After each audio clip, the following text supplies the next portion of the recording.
The back seat. Check the back seat. All right, come here. Check the back seat. Gets in your head, right? Good. Because every year, dozens of children are forgotten in the backseat of a car by a parent or caregiver. All never thought it could happen to them. But with changes in routines, distractions, or a sleeping child, it can happen to anyone. Parked cars get hot, fast, and can be deadly. So get it in your head. Check the back seat. A message from NHTSA and the Ad Council.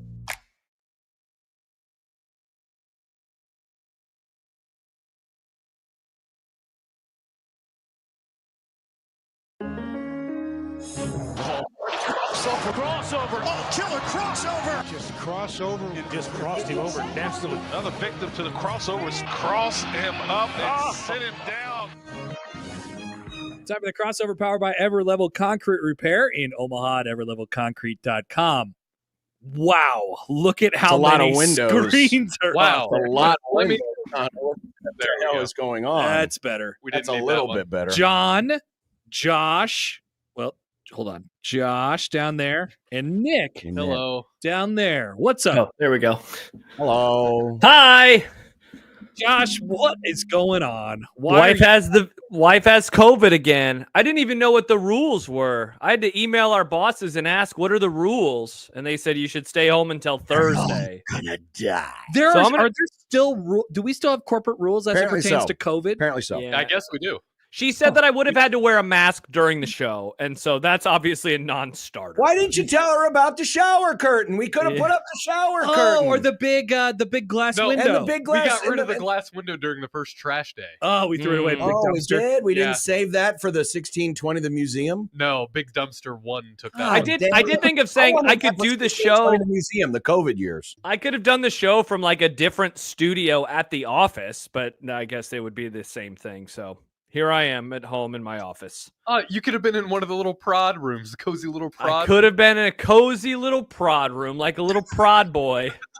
Cozy little prod room. We have cozy prod rooms. They're, Well, about they're the very same, cozy. They're about the same size as this studio, and about as practically useful. Just about. Just Nice. about. Yeah. Well, I was just asking John before we got on the air here, how his extra 4 days in Vegas? Oh, how was it, John? I was telling Connor when I was explaining to him your situation. I said, if anyone should probably stay home, it's me. Being around all of these sickly people in Las Vegas. we were definitely exposed to something. Every time I go there, that town gets more and more crowded. Oh, yeah. I mean, just, because a lot of it, the wife and I would walk down, we walked to Thanksgiving dinner, we walked down to the fountains, and stuff like that. And it's just like, you're just everywhere, constantly all the time. Las Vegas Yeah. should sell tickets to the city. Like, No, they should. Oh, have they to should not. buy a But ticket they to don't get give in. them any ideas. And then they limit people. Yeah, but less people would go there, and that means less money that people spend. But there's a point where there's too many people. Oh, yeah, but they don't care. Oh, very lib of you. There's too many people. Wow, Nick, are you trying to? Thanos Are you snapped trying to? out people? Exactly. But what made it worse was there's still a lot of the Formula One stuff up, Ugh. like the sidewalk in front of the Bellagio, right there on the strip. They still have the private suites up, or at least the skeletal remains of the private suite. So there's no sidewalk access. So like if you would go, and we like to go watch the fountains. So when you would go watch the fountains, you had to stand on the sidewalk kind of to the side or behind it, closer to the hotel, Oh. instead of the one, the bigger sidewalk right in front of the. So it just makes everything more crowded. You obviously can't walk that way. So if you're walking, and for those of you who know Vegas, on the Bellagio side of the strip, which is right next to Caesars, if you wanted to walk the strip and stay on that side, you had to basically go through the Bellagio to continue your way, that's so because much pain. that main sidewalk is still shut off. And so it surprises me. And by the way, my wife very triggered at your sport, Nick, because I'm triggered at Nick's sport. Everybody is triggered at Nick's It's sport. a bad sport. It dumb sucks. sport. It's a great sport. It just makes everything. You don't even watch it anymore. I can still like the sport. I just haven't watched it because Max Verstappen keeps winning. You sound like an NBA fan. I can still like the NBA even if I don't watch the NBA. That's can you in like Formula things One. You can like things without paying attention to it like a pervert. Nah. it's a good point. I mean, I don't have an issue with the sport. I have an issue with just, It taking over an entire city? Taking over a city. Yeah. Like it does. I wonder, who knows? But anyway, very, very, very crowded city. Very loud city. Yes. Oh, yeah. We decided, so after we left you on Wednesday, John. Where'd you guys go? So we made the decision that we were going to go get a burger at Shake Shack, and then we immediately left the strip. To Shake Shack. Well, it's delicious. I love Shake Shack. Wow. Tiny baby You went to burgers. Shake Shack. Every without time I me. go to a Shake Shack or near a Shake Shack, I must get a Shake Shack. Shake Shack overrated to me, but Ooh. yes. Josh, what did you think of your Shake Shack? I love Shake Shack. John's an idiot. That's a good They're burger. tiny baby burgers. Yeah, it's nice. You nice get and compact. You get a lot more for your money and a better burger here at we go. In-N-Out Burger, which is just down the street. Bad Oh, take. that's not that much bigger of a burger. Yes, it is.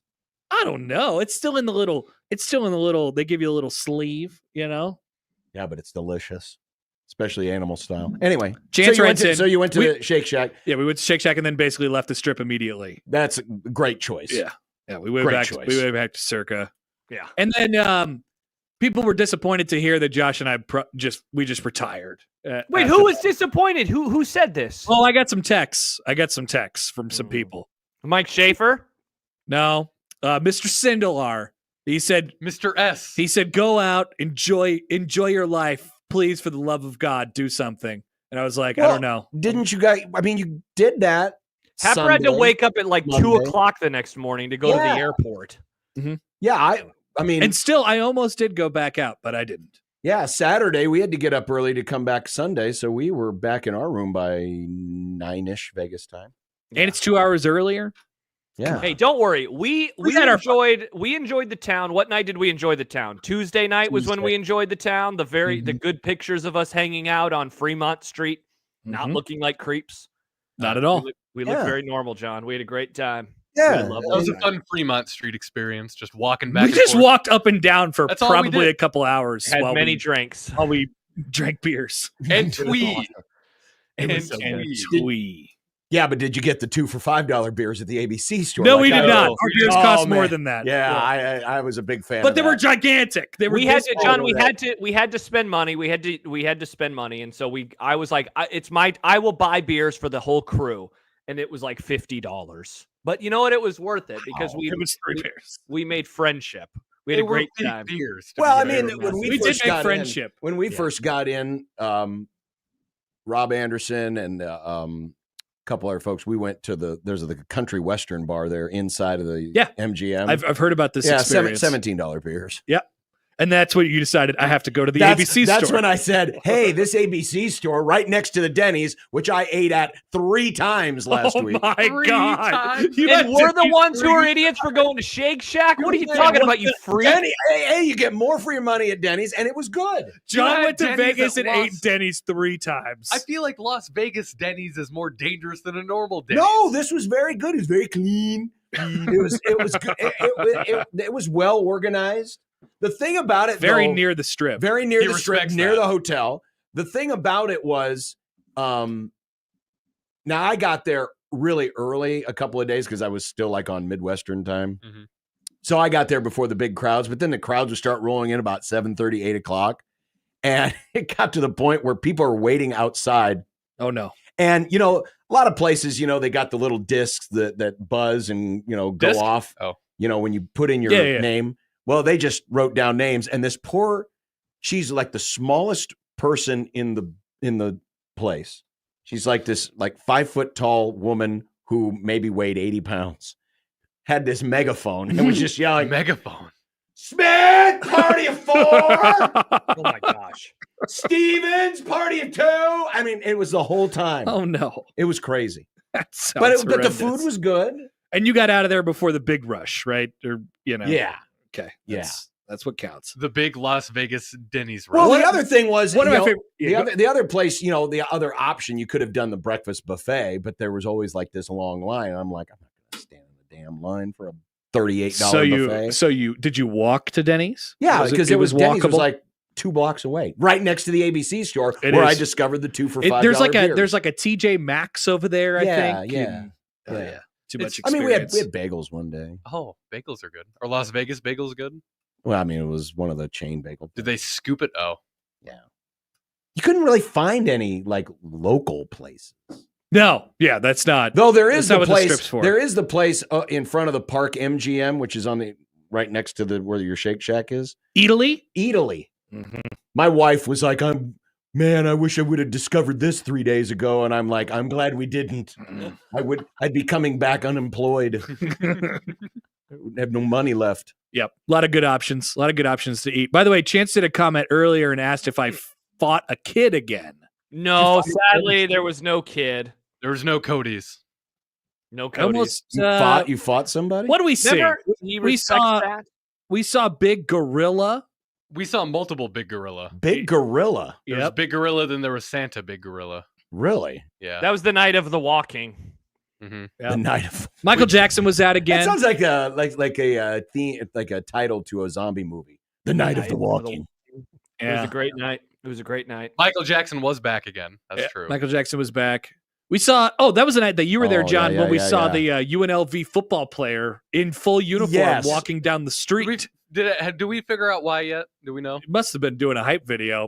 He must be entering the transfer portal. He didn't look hyped. That would have been great if he would have walked into a portal-looking thing and said, "See you later, UNLV," and then his uniform changes to some other uniform. Did you really think that was the actual player? It was. It was him. It was the actual player. Did you see that guy's muscles, John? He was a muscly man. He was yoked. There are muscly people that don't play football. His name was Pat Burrell. No. Pat Burrell. Greg Burrell. Somebody go check and see if he's in. That's him. Somebody go check and see if he's in the transfer his helmet portal. on. Could you actually see his face? We could see his face, yeah. Oh, yeah. And you're sure it was him? That's that guy. That's that guy. Well, I think we need to email like UNLV Sports Information and say, do you just like to have players randomly walking around on Fremont Street? What was he doing? What was he up to? Part of me thinks was it's this an like NIL was this like a hazing thing? In a good way, not a bad way. But one of those, hey, you jumped off there was one too many times, so now you got to walk in uniform down Fremont That'd Street. be pretty bad. They had the camera on him and everything. There was definitely a bit going on, but I don't think it was a hazing. He probably loved it. Everyone probably was staring at him the entire time. He was probably having a great time. He probably that's probably his portal hype video before he goes into the portal today, tomorrow, someday. But why would you do it wearing the uniform of the team you're ditching? That's a great question, John. Well, like I'm Josh not sure. said, he's going to go into a portal and then he's going to emerge with a different uniform. Correct. His uniform changed once he hopped into the portal. All I knew is that I knew he was a good, decent, individual when I went up and offered my hand and he shook my hand. I knew he was a good guy. Exactly. Want to shake your hand. John, are we handshake memeing on the handshake conversation? I'll be honest with you, Connor. You I haven't did heard not- my takes. What's Shake the freaking guy's hand. Oh, we're all in agreement. We're all triple handshake memeing. Triple handshake memeing. Josh, do you care? You feel it feels like Don't something care. you about. Don't Yeah. care. Doesn't Yeah. bother me. Don't care. Yeah. But I'm also I just like if I like Happer shake their hands. That's fine. I just don't think it's like the end of the culture of Nebraska football like John does. That's where I go. I am not on John's side of the argument. I've When he realized says, Well, I like, mean, this is just if Nebraska wants to be a fraud and not live up to their standard, that's fine. I realized well. that I'm really old school. I like sportsmanship. And that's what I like. I love I think it needs to be at the center of. John, athletics. didn't you tell Penn State to suck it when Nebraska beat them in 2012? Listen, I'm not saying. That's I'm not not sportsmanship. Hold on. First of all, I'm not playing. Okay, I'm not part of the team. That's right. This is something I think it's integral to the competition of the game. It doesn't mean you can't taunt an opponent. It doesn't mean you can't be angry at them. It doesn't mean you can't say, but there's just certain protocol Just that you shake his go hand. through. It's not that hard. Yeah. Just do it. Just shake his hand. Yeah. I feel like more people would be upset about this if the roles were reversed and Iowa didn't play. Oh, if you don't think for Absolutely. 1 People minute would be pissed. that Of the course they people would. who love to get on their high horse around here wouldn't have gone nuts on Iowa if the roles had been reversed, you're out of your damn mind. I'm the guy who, after the kicker blew the kiss in 2019, I said to the victors, go the spoils. I love when teams do this type of stuff to the losing team. I think that they have earned the ability to do so. I don't care. Sure. But I don't think that has anything to do with it. I don't think Iowa has anything to do with it. I think Nebraska, if they want to purport to be what they have always said they have been. What is that? Integrity. Oh. Yeah, I don't that you are, it's not a sometimes thing. It's an every time thing. Take the high road. And if you feel like you've been disrespected because the police were standing around the midfield logo, you be the bigger person. That's all I have to say. That's all you have to do. Be the bigger person. I'm trying to think of a list of people who, if they walked down the street and they extended their hand to me On Fremont Street? Or? any street, anywhere, whose hand would I not shake? I think I would shake just about everybody's hand. Mr. Just about H. everyone's hand. Under. That His corpse is comes up to ultimately shake your hand, and you're like, sportsmanship, Mr. H. Would you shake Mr. H's hand if Full he question. extended his hand? No. No, but I would you're pull also in not, Nebraska. Yeah, I wouldn't know. You'd go I like will this. not show sportsmanship to Mr. H. Also, Also- John Wilkes not Booth. randomly diseased Oh, Vegas walker. What if there's what if I have one of those buzzers in my hand though? Then I'll shake Mr. H's hand with a buzzer. Oh, like he's gonna explode or something like that? You're gonna explode him? No, it's just one of those little novelty, but like Oh, so- zaps him. Oh, so okay. so it's okay to prank Mr. H. Yes, prank Mr. H, please. Jordan quoting Happer. Good war, Mr. H.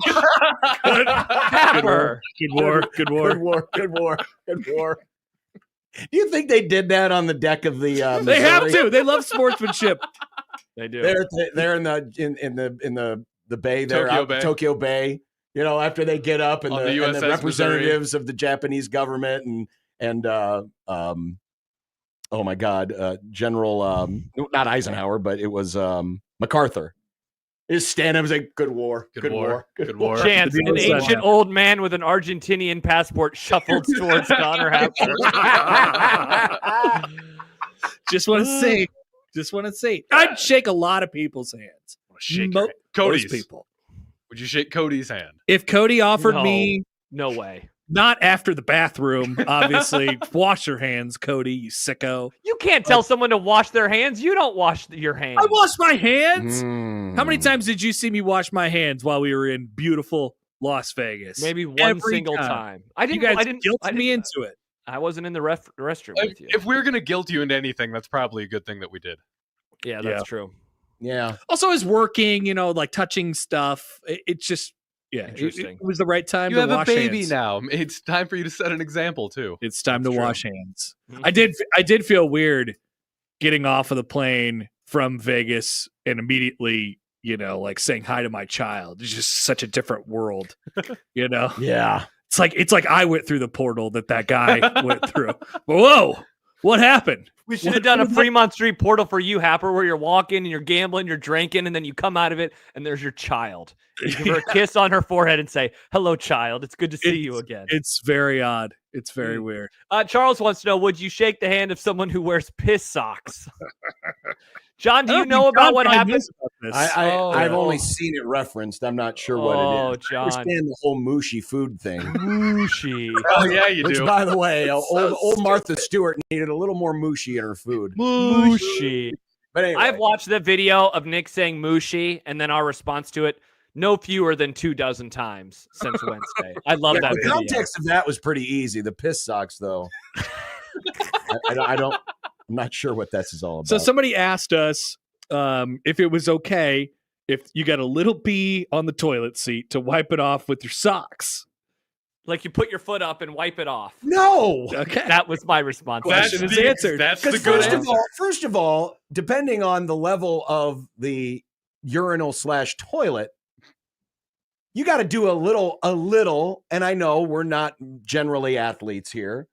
Certainly not, balance. certainly not gymnasts, but there has to be an element of gymnastics involved in doing that. Just a little balance. Just a little one foot, a little balance. That's Yeah, a great point, John. We never even brought that up when we got that question on. That's a on lot Wednesday. of dangerous effort because your other foot could slip in the urine soaked floor and then you fall and all of a sudden Then you're a piss body. piss body, Bathroom piss is pants, probably a top 5 place you don't piss want to collar. Definitely. Oh, Nick, what else is in the top 5? slip. Grain bin. Don't want to slip in a grain bin. Definitely not. Oh yeah, you'd die. Yeah, you're done. Just ice in general. Oh, Ice isn't solid. fun to slip on. Yeah, Mhm. no, it's not. My wife can tell you that. All right, I need 2 more things that aren't fun to slip on. Yeah. Did you say any kind of fecal element? No, I didn't, but that's right. That's You don't want to trip and land in poop. Yeah. I'm not sure. Not sure what else would go on that list. Well, you don't like to get tripped by the turf monster. Because No, usually if you you get tripped don't. by the turf monster, it means you've been limited to a big gain. Especially when you're Yeah. running out with that big flag trying to plant it in the middle of the Oh, field. you know what? Nice. Keena says banana peels, and that's a good one because then you look like an idiot. Yeah, but have Yeah. you ever slipped? Idiot. Has anyone ever Idiot. slipped on a banana peel? Not except for like Mario. It only shows up in video games and cartoons. I have never witnessed someone in a non. Did Mythbusters try to do this? Yes, I think Did they? so. Yeah, I've never seen anyone slip on a banana peel. So where did this notion come from that the banana peel is the thing you absolutely have to avoid? I'm pretty sure that's it's laying on Mario the ground? Kart. Oh no, it it's was. before I that. think this was like an Abbott and Costello bit. Really? Sounds like a Stooges bit. It sounds pretty slapsticky. Oh, But it's very bananas aren't that slapsticky. slippery. How did slipping on No. a banana peel become a comedy staple? Yeah, here we go. Let's learn about It this. is now a deadly weapon in Mario Kart. Yeah, it is. Yeah. Slapstick comedy staple, but how did it become? I hate how you hit that thing and you go spinning out of control. You hit the wall and you blow up and burst into flames. It's like, what are we driving Pintos here? Good Exactly. grief. That's What what I version always of Mario think. Kart are you playing, John? Well, isn't that what usually happens? You hit the banana peel and the cart goes out of control. You hit the wall and it goes. In the mid 19th and, century, then magically the cart reappears and you're like farther behind. oh yeah, Yeah. you I disappear. know my yeah. Mario Kart. In the mid 19th century, a man named Carl B. Frank began importing Panamanian bananas to New York City. The fruit quickly became a popular street food throughout America, but the surge in urban migration and lack of sanitation regulation posed a major problem in cities. People often tossed their garbage into streets, leading to a general foul stench and public waste buildup. A fresh banana peel might seem non-threatening, but a rotting banana peel was a slime-covered booby trap. So it has to be a rotten banana. Apparently, yes. So this is where the culture of also New Yorkers just throwing their garbage in the middle of the street, which Yeah. still continues to this day, by the way. We're about to see some more of it in a couple weeks for the pinstripe pull. That whole segment you read would have been amazing to hear in Odson's 1920s guy voice. See? Okay, now we know. Around 1880, Harper's Weekly admonished anyone who tossed their banana peels on a public walkway, as this would likely result in broken limbs. Jeez. Ouch. Wouldn't you like to just witness how 1880s New Yorkers' minds would have been blown by the introduction of the banana? Just like, oh my God, this is such a, Think it's kind of about like that. it's kind of like when we all discover like kiwi or avocado or Yeah, star what's fruit. a passion fruit? Yeah, passion fruit. What is that? I hate passion fruit. I think all that guava, I think that stuff sucks. What's It's a a pretty dragon good song. fruit? Yeah, but that's what those types of things, those exotic fruits that what's this? This is funky. Can you imagine how people would have reacted to the banana? I would have been shocked by a banana. Apparently, bananas back then tasted like what banana Laffy Taffy tastes like now. Really? Because you know how banana Laffy Taffy Really? tastes nothing like bananas? That's what Yeah, they you've used never heard this, John? No. But that version of banana has gone extinct. Yeah. It doesn't exist anymore. All we have left is the Laffy Taffy of banana past. Well, that's because y'all I thought, don't- Nick, is it Laffy Taffy or is it Runza? Or not Runzas. Runts. What's the Runts? Yeah. Or is that the same pretend banana flavor? It might be the same flavor. I haven't had runts in a long time. So but what yeah, did I they- always- Really? What did they do with our old bananas? Have they just mutated into a different? No, they went extinct. Those OG bananas are gone. They're dead. Interesting. Yeah. Really? Yeah. I'm And you're surprised you've telling never me- heard about this, John. No, I've never heard of this. So you're telling me that the artificial flavoring that's in those candies you described Mm-hmm. are just like what the bananas were. Yep. That's what they used to taste I'm like. glad here the it is. bananas How did don't they taste how like did that. they master that, but they haven't mastered it with any other fruit?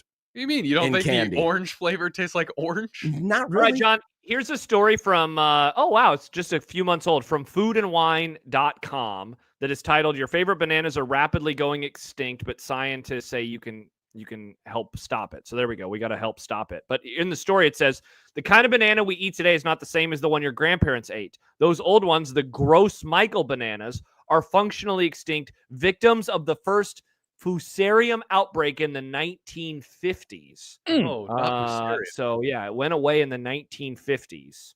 And then the ones that we have today were initially bred to be disease resistant due to the previous extinction. So they had to breed bananas. I don't understand any of that or how that is even possible. They just genetically science. engineered bananas to not have the disease. Yeah. I'll say it. I'm super happy that bananas don't taste like Laffy Taffies. Yellow Laffy Taffies, horrendous. Agreed. Yellow flavored anything, horrendous. I agree. Wow, I like runts. I like banana runts. Those are good. You like genetic modified bananas. I like whatever banana. GMO. Happy here for GMO bananas. You can't tell me that the flavoring they put in those candies, that's artificial. Just like every other fruit flavored candy, it's artificial. It's not like natural strawberry or natural cherry. It's artificial. Yeah, but it's still got the vibe of that flavor, because when you're a kid and you eat it, you're like, this is orange. Then once again, I'm with Connor. I'm glad we got rid of those tasting bananas if that's what they tasted like, because I don't like that taste. Handshake meme. Not a big fan. I get that craving sometimes. Sometimes I like to have it as a treat.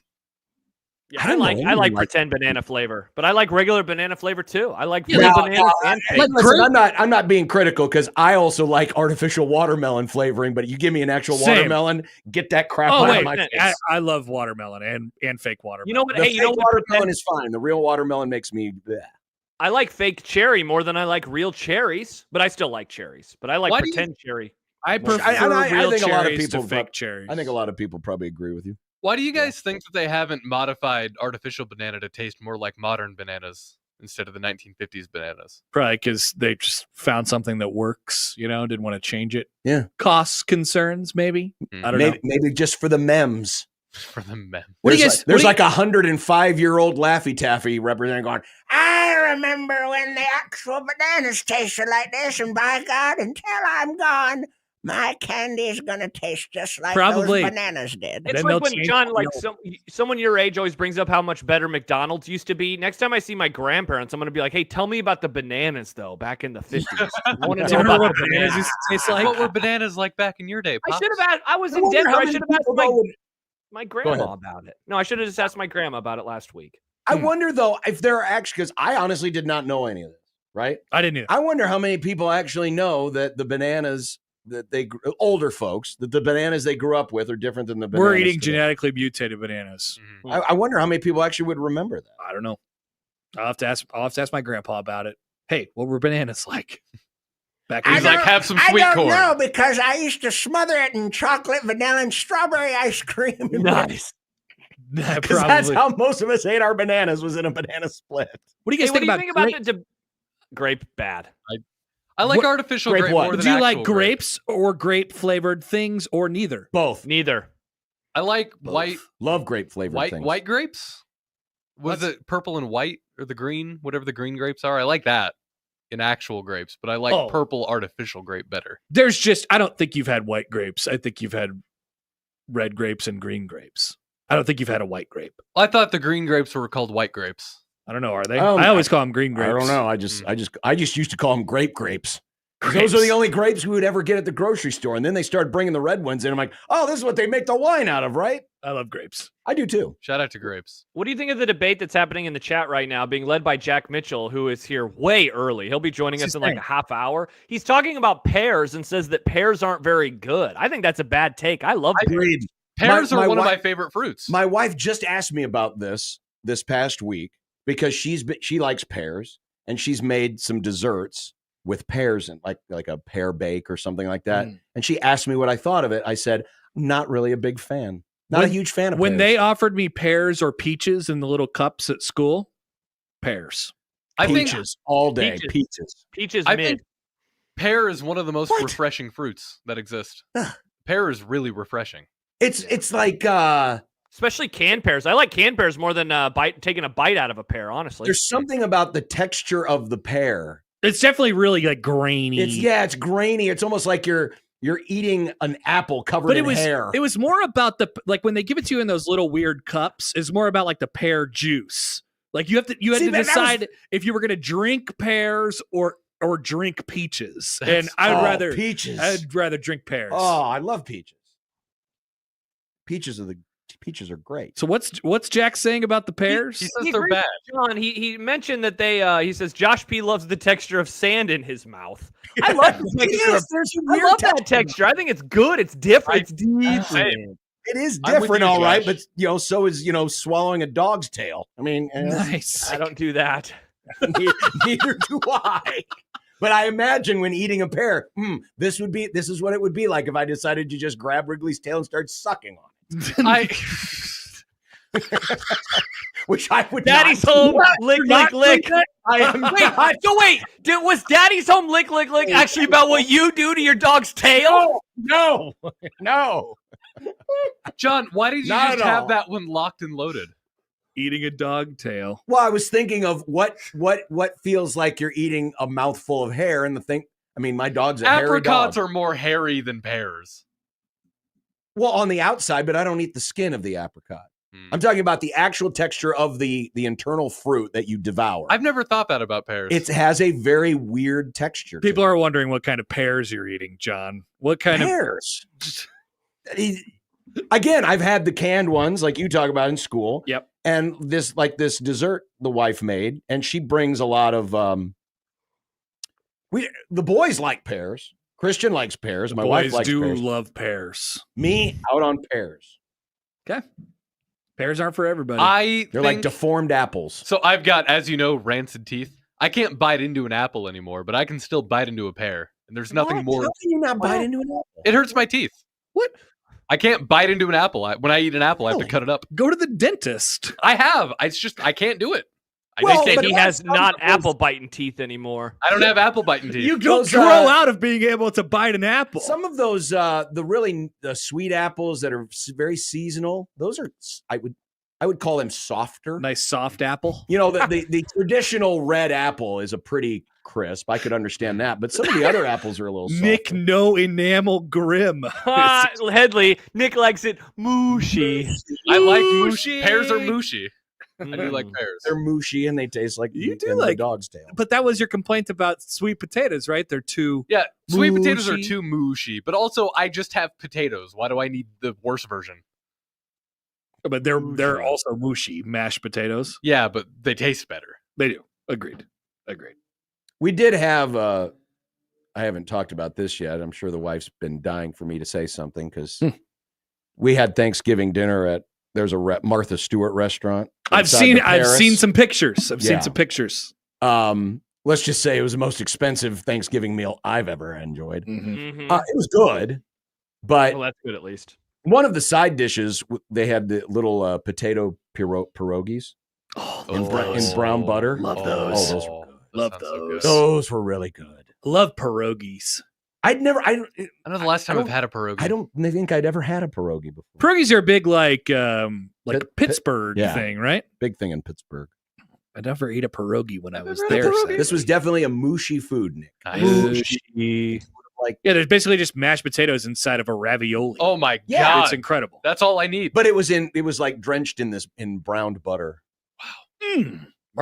Martha Stewart, Martha, the actor. She is. You can tell that she's kind of big on herself because the inside of this place kind of looks a little like a colonial home type setting. Nice. And right. They had it's inside a casino, but there's no windows facing out to the outside world, but they had what were made to look like windows. And instead it was, LED screens showing different live nature scenes. And one of them, Martha's just randomly walking her dog down the path. And then I was watching this thing and I'm like, she's getting closer. And then all of a sudden, oh my God, she disappeared and it went to a different scene. Yeah. I guess if you're getting reservations at the Martha Stewart restaurant, you probably want some sort of reminder that it is Martha Stewart's restaurant, right? When I saw the bill, that's when I was reminded it was Martha Stewart's. It would have been funny if she got all the way up to the window, made eye contact, said something out of pocket, and then disappeared. Yeah, I think that would have been funny. I went to when I was at the MGM last time or whatever time ago. I went to the Wolfgang Puck restaurant. Yeah.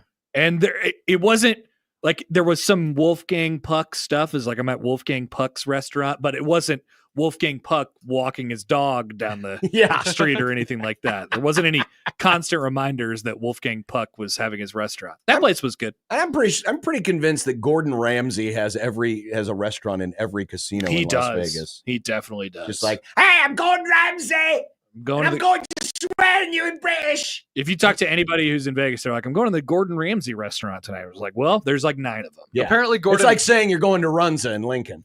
Oh, really? Which one? Which one? Apparently, Gordon Ramsay's just a super chill dude, except for when he's on TV in America. Are you saying he's putting on an act? The actor? I think he might be putting on an act. Huh. Fascinating. Kind of seems that way. Yeah. All right. Well, you guys enjoy the rest of the show today. We'll do our best. Should Thanks, be fun. Happer. Josh, give my best to the wife and yourself. Hopefully, you don't become infected. Yeah, I'm fine. I feel great. Went for a run today. Felt awesome. That's what most people with COVID would say. So it was good enough for you to go on a run and pollute the outside, but not come here and pollute us. To be fair, I didn't realize that she had COVID until I finished. Oh, until you got back? Oh, so until you got back from your run where you were eating bananas and flinging them everywhere? Yep, to just make somebody trip behind. No, he had a banana in one hand and a Laffy Taffy in the other and said, this one tastes better than this one. Taste test Wednesday. Bananas. Laffy Taffy versus bananas. Or 1950s bananas. Yes. Throw that. Someone find us a 1950s banana stat. We've got to test this theory. I don't believe it. It can't be true. All right. That's the crossover powered by Ever Level Concrete Repair in Omaha at everlevelconcrete.com. It's a new week, and the Vegas boys are no longer the Vegas boys. We're back to the Omaha boys on 1620 The Zone.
KOZN.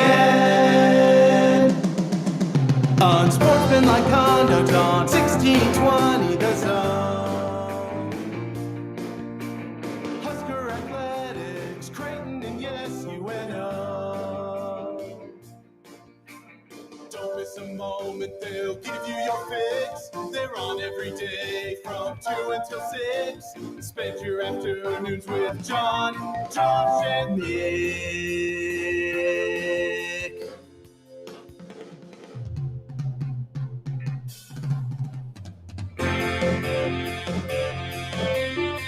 John, Josh, and Nick.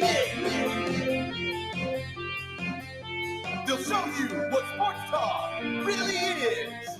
Well, another coach down. How many more to go? And the names of players in the portal trickling in. Might have to fire that sucker up again. Unsportsmanlike conduct on 1620 The Zone. Husker Athletics, Creighton, and yes, UNO. Good to be back home. And good to be back with you on what we think will be kind of a normal-ish week after a not normal-ish week. It's true. But we want to thank everybody at Circa for hosting us last week and making last week an interesting, fun week. Well, it's very fun. Yeah. Keep an eye out for the vlog. It's going to be one big super vlog. The super vlog. The super vlog. So you're not going to do like a 5-minute version, a 10-minute version, a 15-minute version? No. Just going to do one. Not this time. John and Josh with you, Nick here, and here on this second day of December. We're already in December. It was heartwarming yesterday to be greeted back in Omaha to 25 degrees and then watch a football game last night where it's snowing constantly. It was like it actually put me not in the Christmas spirit because that does not exist in yours truly, but in the winter spirit. We put our lights up this weekend. I love the Christmas spirit. Nick, can we return maybe from various commercial breaks today with glorious Christmas music? You're not allowed to dictate I'm anything. good. John, I did the thing in my nose.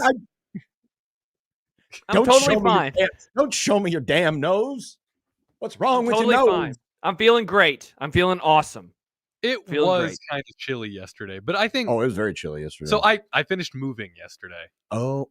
That was bad. You moved? I moved. Wait, you came back from Vegas, you have a holiday, and you move all in the same week? It was a busy week. Man. And you're living in sin, Nick? This is not what I come to expect from Nick Grim. I have my own room. Your own room? Wait, do you really? It's the office. I have an office. So he's living in sin, but not sinful enough for Josh. I have an office. I use the office. As what? Wait, not as a bedroom, as an office. I have a room. That was a joke. Okay. You're making it weirder. The room for? Are you using the room for making sin? He's planning his murders in there, John. He's planning his murders in the office. Well, someone's got to take up for your murder cult. It's the murder planning room. The murder planning room. Mm-hmm. Well, welcome to the Grum, brought to you by Union Bank and Trust, where your money has people. And the Grum Down is brought to you by the rooferys at John Higgins Weather Guard. We say goodbye to Mr. White. Sad.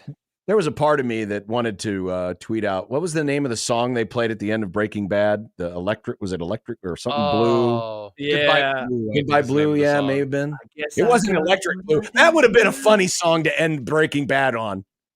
It's all over you, Baby Electric Blue. Baby Blue. Baby Blue. Baby Blue. By Badfinger. Yeah.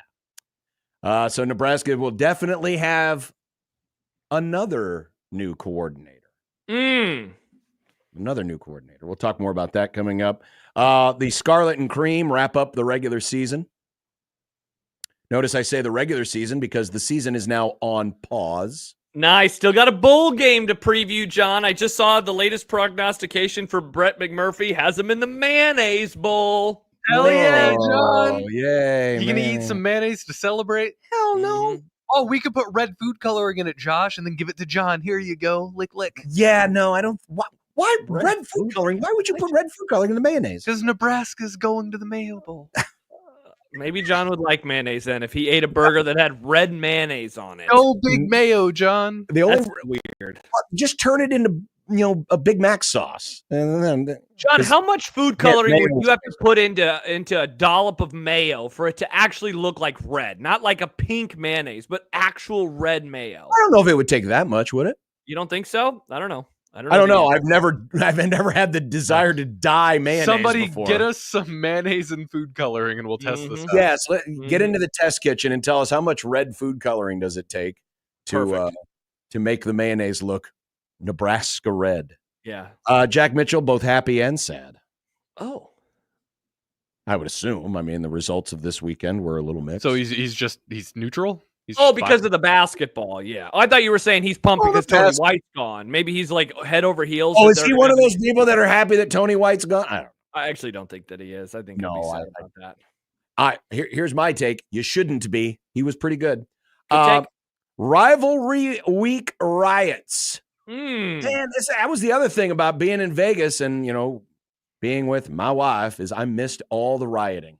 What? I just saw bits and pieces of games, but I didn't see any of the rioting. Because, the Michigan game was wrapping up as the Creighton broadcast was wrapping up. In fact, I had it on my TV monitor, but, had to switch away from it as I was coming back on the air. So I missed that.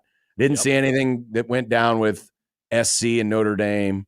The only rivalry game that I saw, besides Nebraska, of course, was... Did you see Wisconsin, Minnesota at all? Saw the end of that. There was no rioting there, even though there was an axe involved. Yeah. Yeah, I just didn't get planted the axe in the field. I even missed the end of the Georgia game. I was so bummed. Yeah. I mean, to be fair, that was like a 7-hour game. And the wife had reservations, and as soon as the Nebraska-Iowa game ended, we went to dinner. And Martha Stewart? No, that was Thanksgiving. Oh. And I remember we were at a rooftop bar just down the street from MGM. Mm-hmm. And we were obviously aware because we watched the end of the Nebraska-Iowa game in the sports book while the Georgia game was also going on simultaneously. So we knew what the situation was. And I remember leaving that upstairs bar and looking at the TV and saying, it's in the 6th overtime. It's like, what? What did I miss? So dumb. I hate college football's overtime rules, and this was yet another reminder of how much I hate them. And John, at some point in the playoff this year, we're probably going to have a game get to a 3rd or 4th overtime, or God forbid the national championship. And if this stuff is decided on penalty kicks, man, I will be absolutely livid. Gross. Absolutely livid. Gross. Mitch Sherman will join us from The Athletic. Nice. Did I mention that already? I don't think you did. Well, I skipped ahead because I was so excited about the rivalry week riots. Mm-hmm. We need to come up with a better way to phrase that. NFL goodness, Eagles, Bills, Vikings, Steelers, among others. Creighton and Nebraska volleyball earn high seeds. And speaking of that, Creighton head coach Kirsten Bernthal Booth will join us in the 5 o'clock hour today here on the Grum. Nice get, Nick. Look at that. What a guest. Go volleyball. The Supernovas had their draft. I did see. Yeah, I know. I was sitting next to Rob Anderson during Creighton's practice when we were watching it from the. It looked like they were conducting it from someone's basement. They'll get there, John. They'll get there. Well, I mean, they had all the. How you have the virtual reality studio thing going on in the back. It definitely looked like that, and I just envisioned that they were sitting in someone's basement. But hey, you know what? The first NFL draft was. The first NFL meeting was conducted in the showroom of a car dealership. Did you know that? Exactly. I didn't actually know that. Yes. I can't remember. It's a motor vehicle that no longer exists. Like some dude's fantasy draft? It kind of. Wow. They were all sitting. They were all sitting either on the floor or on the floorboards of these vehicles, holding basically what is considered to be the first official meeting of the National Football League. What year? In the 20s, early 20s. It was a different time. It was a very different time. Yeah, there was flappers, pole sitters. The economy was booming. It was a time when, the bananas tasted like candy. Yep. John, before we get to Jack, I do wonder what you think about this comment from listener Chris. Crying Day will never beat Michigan. How about that? What a great comment, Chris. Thank you. Thank you for participating in the Grum today. You know, this disgusting Michigan love that has been allowed to be foisted upon our public is just is disgusting. I mean, I get why people don't like Ryan Day. He's very handsome. He does not look like he's had an ounce of plastic surgery. He likes artists that use bad words. He might have an irrational dislike of old coaches who speak like Where's this. Lou Holtz?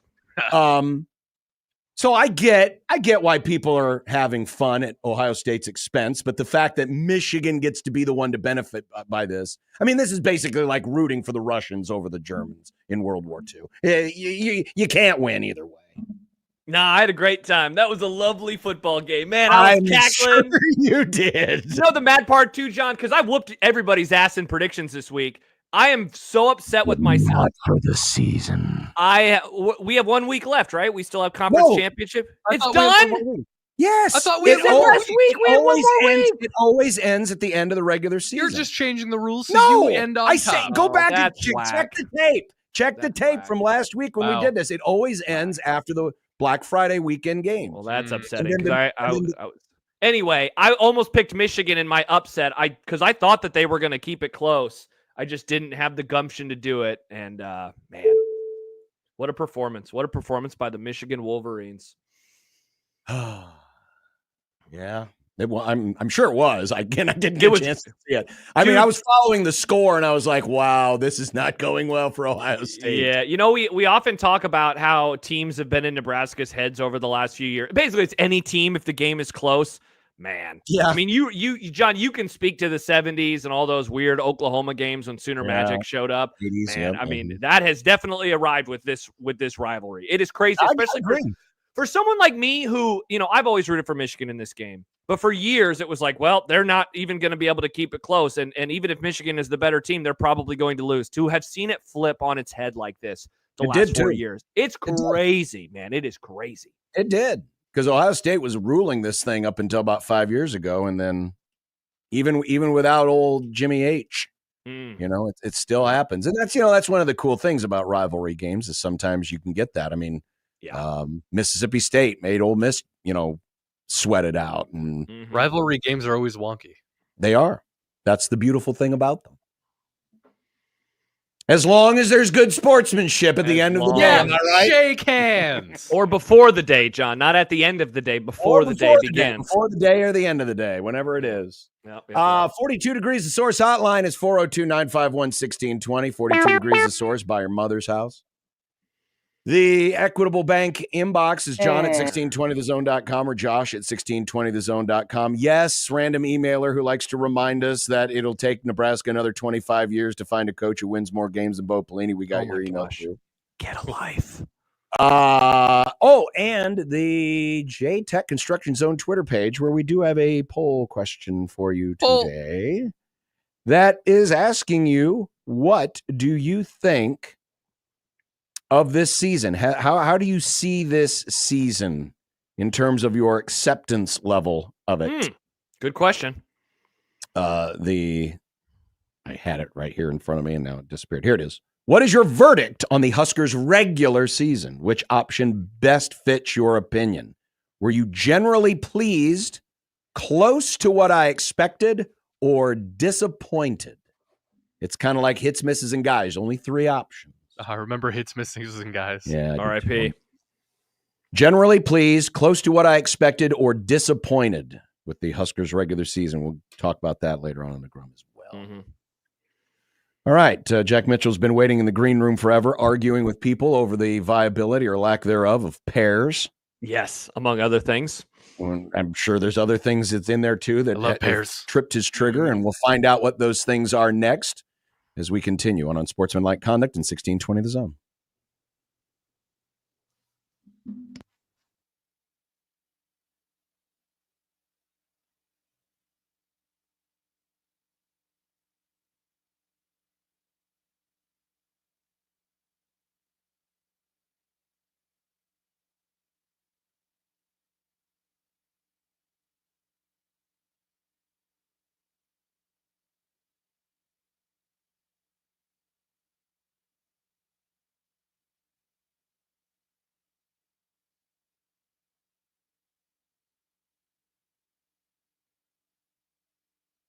Grill is always looking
from Stephen Berries.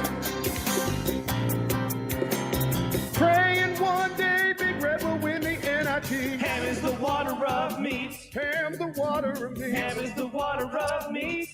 Clip and save. All right. Anyway, hey, well, welcome back, everyone. Jack Mitchell joining us from our sister station, KLIN in Lincoln, and his luxurious, no longer champagne-stained basement. Still a little sticky over here. Well, I thought that was just from the stickum that you had given to the Nebraska team to use to shake Iowa's hand. Yeah, but apparently not. He definitely didn't give any of that stickum to Isaiah Nair, am I right? Oh, hello. Wow. I'm still triggered by that play. Little too soon for me, Josh. On that Yeah, that was certainly that was a play. Oh.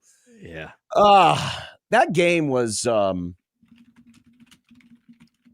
know everybody wants to look back and say, oh, you could see it coming. It was going to happen. I'm telling you, though, I can be as cynical and as, oh, crap, here we go again as the next person. Remember, I grew up as a Cub fan, so it's like in my blood. It's in my nature. But as I'm watching that game, I did not think, okay, it ain't going to happen like last year again. It ain't going to happen like the year. It did not feel like that.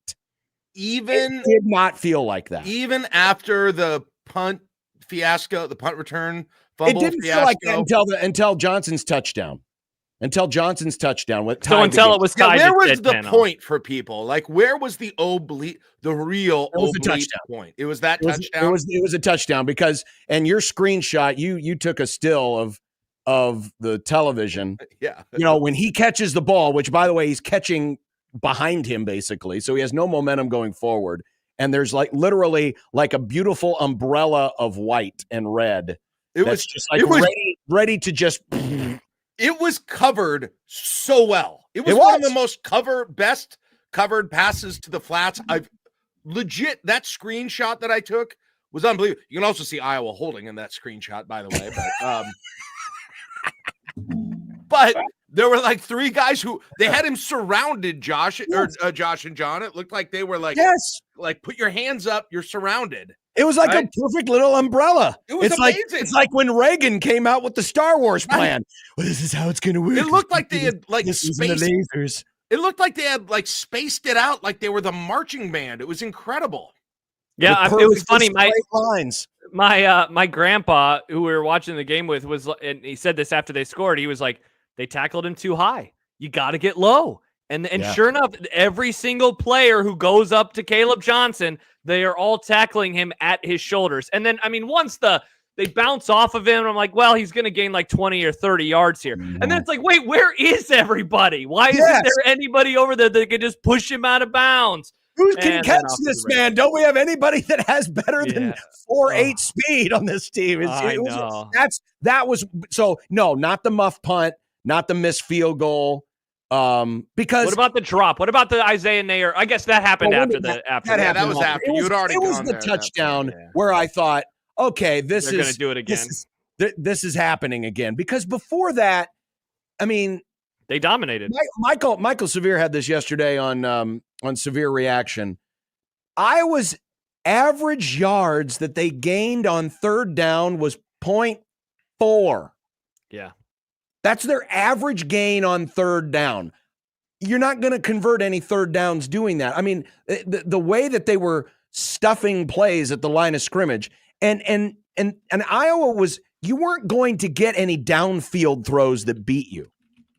Right. It just did not look like it. It didn't look like it. It didn't feel like it until that touchdown where you're like, all right, here comes Hawkeye magic again.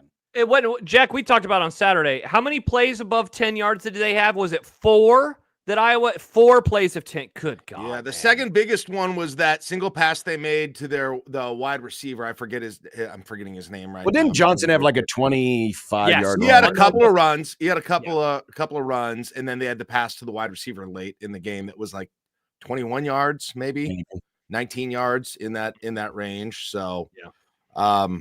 Yeah, it's guys. It is like a game where you give up, you got a great pitcher in there. They give up one hit that's a home run, and then the defense gives up about 3 or 4 errors, and you have 11 singles and only bring 1 run in. Yeah, that's great analogy. That's what it was like. Great analogy, because the game control was all there, and it's absolutely incredible how at the end of these games somebody from Iowa makes a play, gets a turnover, and they always seem to be in the right spot for their special teams to come through. Yep. Because they ran the one play after the fumble, and it gained a yard or maybe lost a yard. Right. And, on a cold night, you don't expect the ball to travel, and that thing cleared by a mile, even though the camera angle was terrible. I thought he missed, honestly. But yeah, it is. Josh, you analogized it earlier to the 70s and the Sooners. This is Sooner magic. It's Hawkeye magic. That's what it is.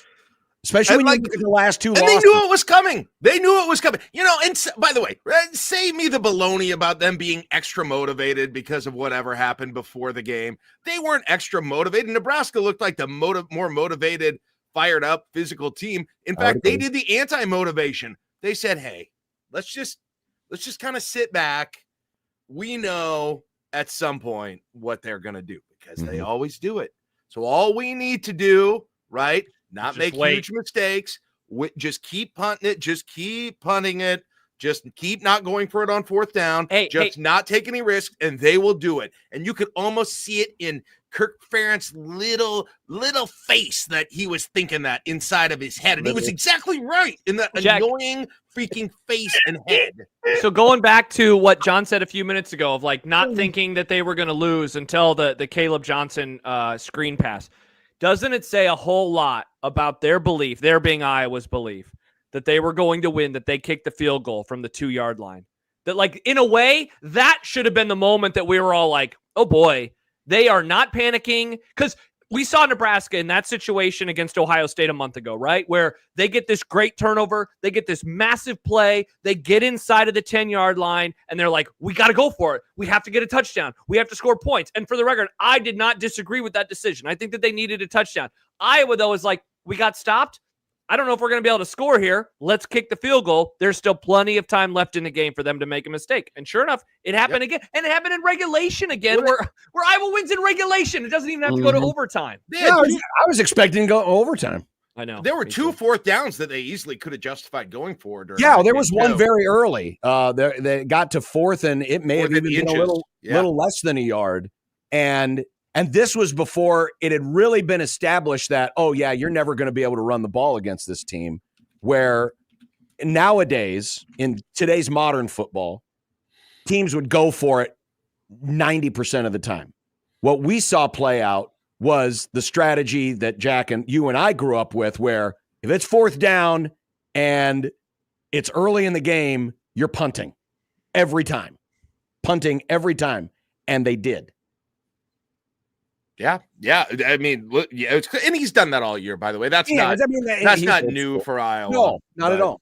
But yeah, look, they knew that was the strategy, and it worked. That was the strategy. Is don't worry about the offense not having success at all. Don't worry about the offense don't worry about all the constant backwards runs, right? And the offensive line just getting carved up by Nebraska's defensive line nearly every play.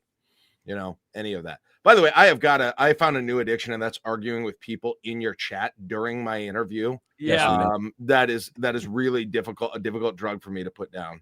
So yeah. What's the theme beyond the pairs? Well, I mean, let's see. Behringer fan just said, don't you know that Jack thinks he's the smartest person in the room? I am. Yeah, but people and Captain and Behringer fan, I'm right about this, you guys. You guys can do your little what are you arguing about? What is this argument? They think that I was wrong. They think I was wrong that Iowa didn't win the game because they were extra motivated about the handshake. They must not have watched. They clearly didn't watch the game. They didn't watch the game. It's fine. Guys, I get it. You're listening to the radio afterwards to find out what happened in the game. You didn't watch it. I get it. So no. If they were extra motivated, they had a weird way of showing it. I mean, not the captain. They He thought when they were letting Nebraska go through that offensive line like a sieve and gaining 20 yards in the first half, they were pumped up, man. That was adrenaline right there. Adrenaline. I mean, there's I hate to see him unmotivated, Jack. If that was motivation. Yeah, no kidding. What's unmotivated Negative 20 yards look like? There's certainly an element of revisionist history that can happen in a moment like that, where you can use something from earlier to say that was the reason why we won, when in fact in the moment you probably didn't think anything of it, or if you did, it was a brief thought, and then it was like, oh, we got to go to work now. Or was it like that one of those slow release pills that you take, right? And you take in like or perhaps something like a gummy that you eat, and like maybe you're gonna feel this motivation in about 2 hours, and then it'll hit you on one single play, but one play only. And it hit Caleb Johnson, and they all imputed it into him to break 1 million tackles on one play, and that was it. Jack, which of the three? Oh, sorry, you go. Just real quick, don't get me wrong. Like they won the game. They won the game because they were more disciplined and better coached. It's not like I'm critiquing them. Just don't give me the story that it was because they were extra motivated in that one. That's a lot that's a lot more sexy to say in the locker room than, hey, we just knew they were going to make a dumbass mistake at some point, so we waited for it, and they did. Yeah. No, listen, I know that we're on different sides of, to handshake or not handshake. I am under no illusion whatsoever that the reason why Iowa won the game was because of the slide at the beginning. No way that was the case. No. What happened was what happened, but it had nothing to do with the pregame. Did Nebraska went right down the field, should have kicked the field goal. I think they should have went for it. But did Iowa's motivation stop Nebraska's long snapper from grounding the ball right to the kicker? Or miscommunication when Isaiah Nayor, IGC, hey, Jack, so there were 3 controversies, if you will, that came out of this game. So there is what we've already mentioned, so there's the lack of handshake. Yeah. Okay. There is the Matt Rule walking through, and then there is the pregame prayer that never was. Jack, which of those 3, as you're typing and responding again to people, which of those 3 annoys you the most? Is it the pregame prayer that never happened? Is it Matt Rule walking? Or is it the lack of handshake? Because the handshake one has gotten the most outrage or takes, but the other 2 I think are really dumb in their own right too. Well, I already said what annoyed me most is that everyone's made this narrative about it, but the winners get to control the narrative. So they do. So the walking around one is the most ridiculous of them. Hey, I mean, don't get me wrong. I'm with you on this one. I don't understand this. I probably have a different opinion on the handshake than a lot of people do. I get that. Like, I'm okay with what they did. I actually wish they, would have a little more animus to teams within the conference sometime. Now, don't do it by being complete jerks, but they haven't gotten fired up enough to beat rivals in the past. And if that's how they got to do it, so be it. Now, that said, you do that, you better freaking come through and win the game, because you're going to look like a moron afterwards if you don't. And they do that. I mean, it looks, I'm not disappointed about it because it was some sort of to hide the children's eyes. You're disappointed because they did it and lost. It looks dumb and it's embarrassing afterwards. You got to come through if you're going to do something like that. Correct. Public, that's going to be pointed out, and then you let Iowa tell the story of it, right? Correct. And they did. It's like the Ohio State linebacker getting mad about the flag. It's like, they can't do that on our field. It's like, you could have stopped him.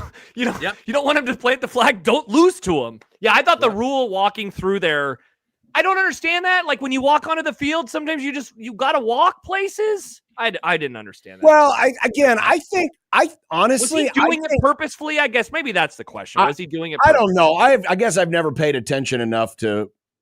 Well, I've never been to a game at Iowa City, so I don't know what the logistics are of where you're coming from and where you're walking, all that other stuff. At least the video we saw provided by Channel 7. I mean, what I was looking for was anybody from Iowa reacting to it. Correct. And nobody one was reacting to it in the moment. I think, again, they weren't even really warming up.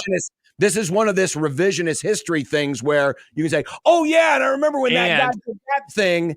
And so you can kind of add to the mythology of the whole story, right? Congrats, right?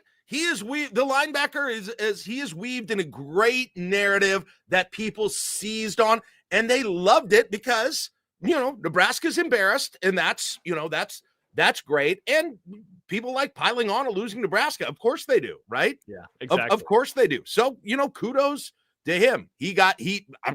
Listen, I would have done the same thing if I was in his shoes, to be honest. And I hope Nebraska does the same thing and spins up some goofy story about something Iowa did to motivate them. Or I hope they tell themselves that they've been somehow disrespected. I hope they start doing that because everybody else does it.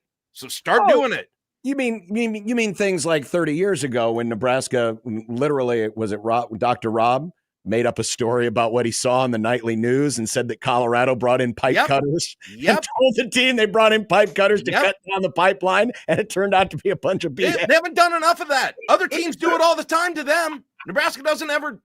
So honestly, I was glad to see some life out of them, even if it backfired in that moment.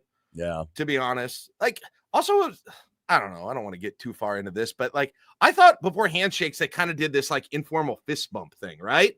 I actually watched it against Wisconsin. I was at the game and I was watching them do this, hey. They do fist bumps now? Fist bump thing. Did you see the video of the Iowa one? Those guys walked up it was so it was almost like they knew Nebraska wasn't going to shake their hands or something. No one walks up like that to watch any other game. All four of them in unison, 5 feet away. Well, they're very regimental. So odd. They're very regimental. That's all. Is that something that they practice? Probably. Well, they're disciplined at handshakes too, Jack. So I figure they probably did. They don't practice fourth and short plays. But the spoils get them. They get to weave the story. The spoils go to the winner, right? They get to do all of that. They get to do all of it. So congratulations. You won again. And I'm in hell again. And I'm going to see my in-laws in 2 weeks between Christmas and New Year's, and 3 weeks between Christmas and New Year's. And your balls are going to be sweaty. I'm gonna be in a room that's 5 million degrees, okay? And we're gonna what'd you think about that handshake thing? Oh, please, no. Yeah. God, please. Can we talk about the Isaiah Nayor drop, please? I'd rather talk about that than the handshake. Yeah, I need to call your wife, Jack, and ask for her mother's number so I can say, hey, when you lay out the ham or whatever food, it'll definitely be ham just to trigger you, but whatever they lay out on the dinner plate, that they spell out 13 to 10. in Iowa ham balls. Iowa ham balls or whatever it is they're eating. And isn't one of your brother-in-laws or something a big Iowa State fan? Yes. You got to deal with brother-in-law. Yep, brother and sister-in-law are Iowa State fans. Wow, they're all happy. Father-in-law they're mixed. Yes, they're all happy. But normally I usually walk in for Thanksgiving or Christmas and they say, "Hey Jack, what bowl is Nebraska going to?" And this year I'll proudly say the Pinstripe Bowl or the Mayo Bowl, right? Yes. I'll proudly say that, and it'll be wonderful. And who do you have a bowl that you want them to make now, Jack? That it seems like I don't even know what it seems like. Every prediction I open up, it seems they're all over the place. I was going to say, is there a consensus right now? I actually don't know this. So going into the game, it seemed like a Nebraska win, and they're going to the. I keep forgetting. What's the Outback Bowl now called? What's that one called again? ReliaQuest. Thank you. So that's ReliaQuest. So it seemed like if they win, they would go to that. If they lose, that they were going to go to Music City. But then Michigan beat Ohio State, and seems like they now are jumping them in the pecking order. So it seems like the Mayonnaise Bowl might be back on the menu, or the New York City Bowl might be back on the menu. So I don't know which of those two or three, I guess, would you rather go to? It comes down to day and time, right? Yes, that's the biggest thing for me. Number one in my caring about bowls is day and time of it, right? Number two is probably opponent, and number three is prestige or whatever. I don't care. I don't care. And none of these are really find out a way to get a win. So none of these are particularly prestigious. I guess the Tampa one would be the closest to it. And we had, doggone it, where the heck did it go? Yeah, we did the rundown. So if it is the beautiful Detroit Bowl, it will not be the Detroit Bowl. You can put that on the list. Get the tomatoes. They're not going to Detroit. Oh, MAGA hat and tomatoes. That would be the day after Christmas at 1. No, the Rate Bowl down in Phoenix against the Big 12 would be the day after Christmas at 4:30. Pinstripe would be against an ACC team on the Saturday, December 28th. Saturday. At least it's a Saturday. Yeah. but it sounds so depressing. I don't know what the Pinstripe Bowl just sounds depressing. There's always something about weekend bowl games that don't sound right. It's odd. It really is an odd thing. Now, I get it. I grew up in an era where they always played on New Year's Day, so it felt like a weekend. It didn't matter what day of the week it was, but true. I don't know. So that's 11 o'clock on Saturday. Monday, December 30th is the Music City Bowl, which was one of the likely locations before Friday. And then the Mayonnaise Bowl is Friday the 3rd. Mayonnaise Bowl. Yeah, I like the time. That's Fest. my favorite time, and it's a night game. John, you would be stunned at how many of these bowl games align with Creighton. Because we've wondered what would this mean for overreaction. All of the games pretty much align with Creighton, and what would that mean for the post-game show? Well, not the Detroit Bowl. Yeah, well, they're not going to Detroit. They're not slipping that far. Or the Rate Bowl. They could go to the Rate Bowl. They could go to the Rate Bowl. Mm-hmm. Yeah. So yeah, who knows? Who knows what's going to happen? I'll be honest with you. To me, it's probably more important who they play. Yeah. I want to see a team. Do you want to see a good matchup or a win? Those are I want to see a team Nebraska hasn't played in a while. That's what I want to see more than anything else. So you don't want like an old Big 8, Big 12 rival, right? No. Is that what you're saying? Okay. I don't. And nothing against them, but I totally get it. I mean, there's a lot of SEC teams and ACC teams that Nebraska has not played in forever that I wouldn't mind seeing. The one that McMurphy had, it was Louisville. How would we feel about them playing Louisville? Doesn't really trip my trigger. No, that's no offense, Jeff. All those ACC. Now I do like Georgia Tech because of the revenge factor for the 1991 Citrus Bowl. Classic, of course. Obviously, can we bring back Tom Haas? I assume he will do now like that ceremonial. We designate captains anyway. Just make him the captain. Make him a ceremonial coin. He'll shake everybody's hand. I'm sure. All white unis, Jack. All white unis. The debut, the final. That was the debut. The first time as a young child that I got to see the Surrender Whites and how terrible they work on the field. Yeah. John, you were in your 20s back when that. No, you were still in your teens in 1991, weren't you? I was like, yeah, this game sucks. And look at this. I love bowl games. They always make bowl games. Let's see. Yeah, I mean, I'd love to see Alabama.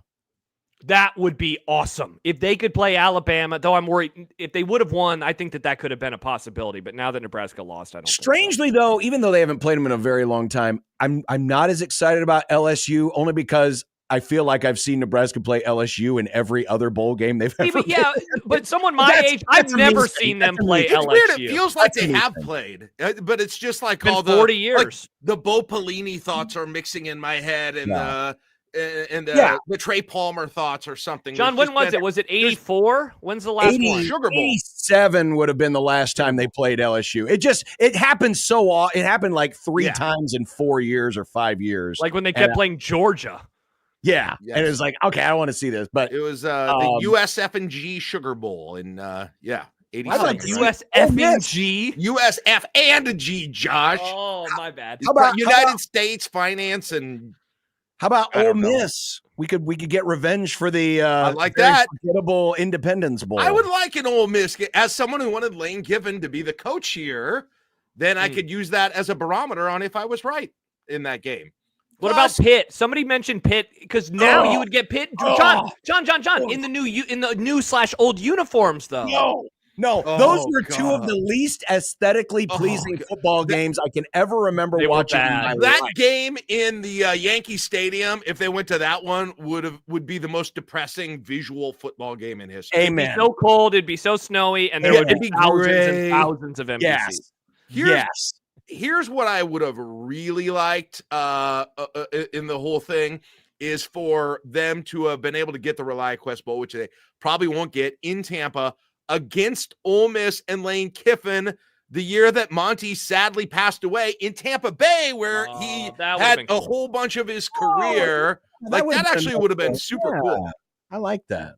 And we could all watch highlights of the 2002 Independence Bowl, right? Where featuring remember the great Eli Manning and a great fake punt called by Frank Solich in that game to Judd Davies, which did not work at all. That's all. Nebraska loves doing fake punts in bowl games, don't they? Wowie zowie. It was a yeesh. Yeah, I do remember that now. Jack, Tommy, who you've been arguing with for the last half hour, writes, NYC Christmas time is a blast. Playing in Yankee Stadium would be fun. Tommy No, it continues would with not, the bad Tommy. takes. Man, Tommy he's been accusing me of going to Creighton Law School, which is honestly, I'm thinking about suing him right now. So you wait, just look for service of process, Tommy. You'll be getting it. Look, when the sheriff shows up your house, you'll know why.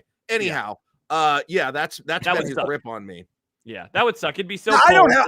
I empty. actually would like to see Nebraska in Yankee Stadium. I like the history of it. Bring back the Gotham Bowl. Is that even cool? Is that bowl game cool? I think they thought it was going to be cool. None of these They did think it was going to be cool, and nobody cares about it. The Everyone Mayo Bowl's hates it. kind of cool. The It Florida is Bowls are because of the cool. bit. The Pop-Tarts Bowl is definitely cool. Pop-Tarts Bowl rocks. What if the Pop-Tarts Bowl gets Dion this year? Oh boy! I mean, how amazing would all of that be? And then they make him eat a giant Pop-Tart. Yes. Yeah. That's great television. The bowl games, hey, people hate the bowl games, but I remember watching the bowl games last year, and between the Pop-Tart Bowl and all of there was crazy stuff every night. I remember telling people, I was like, that was wildly entertaining bowl season last year. Oh, crap. We're all the opt-outs, everything else. Yeah, we're going to get people, Jack, Josh. We are now into your season where you do the thing where you're like, I wish there were more bowl games. I do. There's not enough. So many. How can you imagine not watching this stupid game that I'm watching right now? You must be an idiot. Yep. But then the national championship game will get played, and you'll be like, "Oh man, I forgot the championship game was tonight." I love bowl games. I love bowl games. I love bowl games, especially that are on when I got nothing going on and I forget that it's on. I turn on the TV and I'm like, "Hey, Bowling Green." How do you forget that a bowl game is on? It's on every day for a month, Jack. Exactly. I mean, I think there's probably one on right now that we're missing. I have fallen asleep to more of these non-consequential bowl games than I have fallen asleep to PGA golf tournaments. The bowl season was so fun last year. It was so good last year. And here we go again for another wild ride. I have many great memories like that one time. That one time I was flipping through the channels going, last year was great. I think I'm going to watch. I think I'm going to go through another Breaking Bad rewatch. Yeah. Last year was great. You missed out on a lot. I usually read books during bowl season with the game on in the background and the volume turned all the way down. Oh my gosh. Wow. My grandma called. She thinks you sound boring. Holy cow. That's not true. She did actually. Well, she sent me a letter and said it, but nonetheless. Okay, nice. Nice. I like to put a blanket on in my rocking chair. Jack, I like to turn down the volume. Now. I like to get myself a nice tea right by my side. You're not too hot though. I want coffee, but I mean, otherwise, you are describing my kink right now, man. That sounds like a great day in December when we take the week off. You sound fun to hang out with. It's something that just makes my mouth water than the. Oh yeah, well, I got a bunch here. Yeah. How about this? Over here, I have my unread books. Jack, this might be the book that I'm reading. This might be my book's way better than yours. No, this hell wrote a book with Tim Miles on the cover. This is watch out for this for Pulitzer next year. It's on the watch list, right? You're going to be on a watch list. Is that about the history of all their NCAA tournament wins? Are the pages blank so you can color them? Let's see. It's got a quote from Dan Dockich right here, so it must be good. Oh boy, Dan Dockich. And one, I don't know if you can see that. I can't. Kevin Kugler has. Let me guess what it reads. Let me guess what it reads. It reads, when I'm broadcasting your games on Big Ten Network, I hate your team. It says the author has given us an inside look at one of the Huskers. I can't do my Kevin impersonation. One of the Huskers' most exciting seasons in recent history. A season worth reliving again. Again? I said it that way. Okay. We're Who wrote that book? Who wrote that book? Scott Winter, Dina Winter's husband, John. Oh, Scott, he was a professor, right, at UNL? Yes, he was. He was a very nice guy. I like Scott. Yeah, I like Scott. Yeah, didn't he move up to one of the Dina Dakotas? Dina and I had some issues over the years, as many people. You issues with somebody, Jack? That doesn't sound right. Yeah, that was one of the more prominent online battles that I had. To this day, Jack is still known as Lincoln Radio Guy. That's about it. Yeah. She had a little issue citing sources. Oh, well, there was and other things. There was a lot between me and her and the arena, and then her running for office. And she's the lady who wrote about you guys in the arena. Irony. The irony of her husband writing a book about a team that occupy an arena that apparently was evil and was going to poison our children. Right. But before I was destroying Captain online, I was destroying Dina Winter in Fights Online. Nice. So, anyway. All right. Well, wow. What an interview. Hey, listen. There's no This was great. I had a great time. I got boring. a screenshot of us holding our books. We really didn't spend a lot of time on handshake game. It shows our different reading, the quality. I'm a little bit more of an intellectual, Nice. Josh likes the lighter fare. Yep, some might say when he's having his sleepy time tea. But yes. Nothing gets Josh's mouth watering like the sound of that tea kettle going off. Gets the little box with the little bear and the nightcap on. Oh, man. I You think are I'm gonna speaking put my two language. bags in this one. Speaking my language. Chamomile. Josh, are you the kind that when you take the tea bag out of the hot water, do you take the string and wrap it around and squeeze the rest of the stuff out of the tea bag? I honestly wish that I got these references. I'm not a tea man, so I got nothing for you here. If you ask me about coffee, I can give you takes. So you're low tea. Okay. You're not. don't do a lot of teabagging, huh? No. I'm surprised to hear that. I would have thought that of you. All right. We'll convene next week when we will know where Bowl the Huskers preview. The Jack Mitchell Bowl preview spectacular.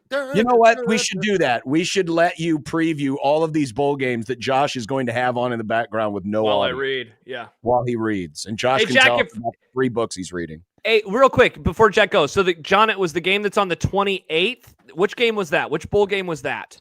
The 28th was the Pinstripe Classic. Okay. Hey, Jack, if Nebraska makes that bowl game, it would be on during the Grum. You just want to join John and I and hang out and watch it because Saturday. That's a Saturday. Oh, never mind. What's the game on Monday? What's the game on Monday? That was the 30th. Was that That's the Race Music Bowl? City. That's the Music City Bowl. Oh, one. okay. That's So a it seems Monday like they're not going afternoon? there anymore. All right. Oh, never it's not. mind. I thought that was the prediction now. They might. Music City Bowl. Oh, okay. It seems like people think they're going to go to New York Somebody City. I have told no me, I don't know if this is true. I don't want to put words in his mouth, but somebody said that Sean Callahan had, I don't hope this isn't like premium information or anything, but like it was either going to be Tampa or Nashville, most likely. But that might have changed when Michigan won. Like Michigan that screwed it might up. have changed. So I'm not like that. That might have been like last week's and some things changed the pecking order. So Yeah, I believe it did. Well, I look forward to Scott Winter's next book, How the Lack of a Handshake Kept Nebraska Out of Tampa. That'll be his next book. It's a very lengthy title. Got to work on it a little bit, but don't worry, Josh. You'll be able to read it in 5 years when you're ignoring other meaningless bowl games. Can't wait, baby. All right, we got to run. Bye, Jack. See ya. Bye. There he is. We'll be back and have more. There's the hearts. Oh, you've customized them. They're all little red hearts now. 1620 The Zone. Nick Grim for Circa Sports Iowa. What a weekend of football it was. And if you enjoyed all of those games alongside the Circa Sports Iowa app, then congrats, because that means you got to take advantage of the best props, live in-game lines that update every break, and the tight money line splits around. The good news is there's still a lot of CFB left, and of course a lot of Pro Ball left for you to play along with anywhere in the state of Iowa. Let's look at tonight's game. Will the Browns overtake the Broncos? Plus 245 with the tight money line splits. And if you want the points total for tonight instead, that's sitting at 41. On the college front, if you want to start looking ahead to the championship, they have lines waiting for you there too. Oregon currently sitting at plus 315 to win it all right now. Circa Sports Iowa is your football companion throughout the entire season with all the hospitality of Las Vegas at your fingertips. Again, anywhere in the state of Iowa. It's the sports book for you, someone who doesn't like to mess around. Download Circa Sports Iowa today. If you or someone you know may have a problem with gambling, call 1-800-238-7633.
So if you missed it earlier today, Sean Callahan of Husker Online reporting that Tony White is headed elsewhere, that he is going to, or is expected to be, the next defensive coordinator at Florida State.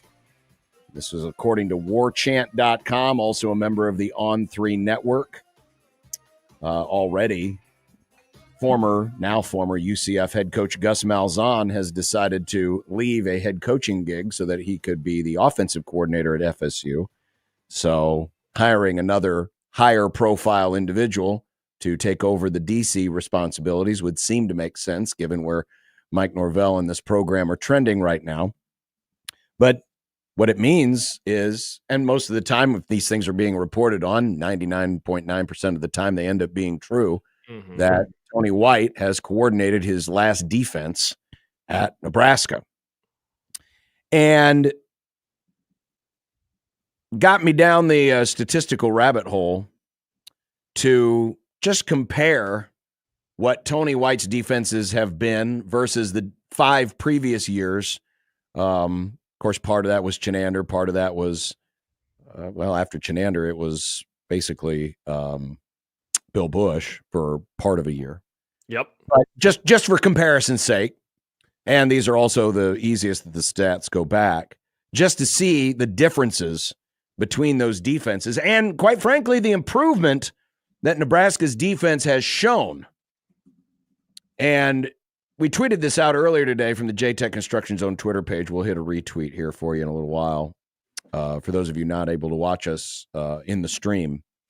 But Nebraska, under Tony White, gave up 8 fewer points per game than the previous 5-year average, which would be 2018 through 2022, from 27.8 to 19.1. Pretty healthy drop. Average ranking in scoring defense was 66th in the 5-year period, 16th in the 2 years under Tony White. This year, Nebraska defensively has given up 1.5 points more than last year, but it's still sub 20 points a game, which in this day and age is, well, it's top 20. It's really good. Yeah, John, I don't have the numbers in terms of like offensive rank that they have played, but I'm guessing that it's definitely improved this year versus last year, right? Because this year they had Ohio State on the schedule. They had USC on the schedule. Iowa has a better scoring offense this year versus last. Indiana's on the schedule. Colorado's on the schedule again, and their numbers are better across the board, et cetera, et cetera. Illinois is better this year, So they had a lot of teams that were improved just in terms of offensive output this year versus last year. Yards per carry, 5-year average was 4.6 before Tony White. Under Tony White, 3.3. Average rank, 87th in the 5-year average. 14th in yards per carry allowed. Wow. So a drop of a yard, 1.3 yards per carry. The only stat in which White's numbers are basically equal to, if not just a smidge worse than in the previous 5 years, was in yards per pass attempt. The average is almost identical, 6.7 versus White's 6.8. Yeah. The rank is a little worse, 32nd versus 45th. And that number is a lot worse this year versus last year. Like the average is 6.8, but this year it was 7.4. Right. But again, but if you look at it from an average standpoint, it's basically a push. You go to yards per play, Nebraska's giving up a half yard less. The ranking has improved from an average of 56th in the 5-year average to 30th under Tony White. And in red zone scoring percentage, White's defenses are allowing teams to score 5% less than the previous 5-year average, and the average rank is 53rd versus 86th. So again, improvement across the board, but if you want to buy into the old Bo Pelini line, it's not about the yards, ma'am. It's about the points. Just go to those points. Top 20 in the country both years, including this year where they gave up 56 to Indiana. And, you look back, and I would say this, Tony White will be looked upon very favorably, especially in terms of recent Nebraska defensive coordinators, which it seems like even more so than offensive coordinators. Well, I don't know if this is necessarily true. The coordinators always take a lot of heat, but this is a spot where fans become particularly sensitive because and going back to Cosgrove, and actually it's going back to Craig Bowl and how the 2002 team played. Folks are really hypersensitive to bad defense. Well, hell, John, I go back to Charlie McBride. Yeah, even McBride before. Go back to every coach ever. Sure. But Tony White's numbers are very, very respectable and certainly worthy of a team that, could win 8 or 9 games on the regular. By the way, we don't need a sports flash for this, but Pete Thamel just tweeted out that he has indeed signed a 3-year deal to become the next defensive coordinator at Florida State. Sam McEwen has echoed that it is essentially now, for those who are waiting for it to be official, this is not the official announcement, but is the official reporting, a 3-year deal for Tony White. Also, John, Hayes Fawcett, who is the graphic maker at On3, has reported that Jamari Butler has planned to enter the transfer portal. So there you go. So Jamari Butler is gone. Tony White now is gone. Certainly the latter of the news was not, a surprise. We've been expecting this to happen for a while. All of the tea leaves have pointed to this, John, dare I say, man, for weeks and months. I can't wait to talk to Mitch in a few minutes. He's going to join us in our next segment. But one of the questions that I have for him is why were things so off on that side of the ball this year? You have the numbers. So statistically, a tiny bit worse, right? In most of the stats, a little bit worse or a lot worse, I guess, in a couple. They went from 9th to 80th in terms of yards per attempt allowed through the year. Yards per play was top 10 to 54. So they went from elite to, slightly above average. But for the most part, it's not about yards, ma'am. It's about points. A top 20 unit, and they were 13th last year, 19th this year. But things were off on that side of the ball, were they not? It just, the phrase that I kept using throughout much of the season was that it seemed like there were too many cooks in the kitchen. And when I've said that, honestly, the person that I guess gets the brunt of the blame here, part of his rule, but Butler coming in, it seemed like that resulted in something changing. And I am not an X's and O's guru, and I'm not going to pretend to be.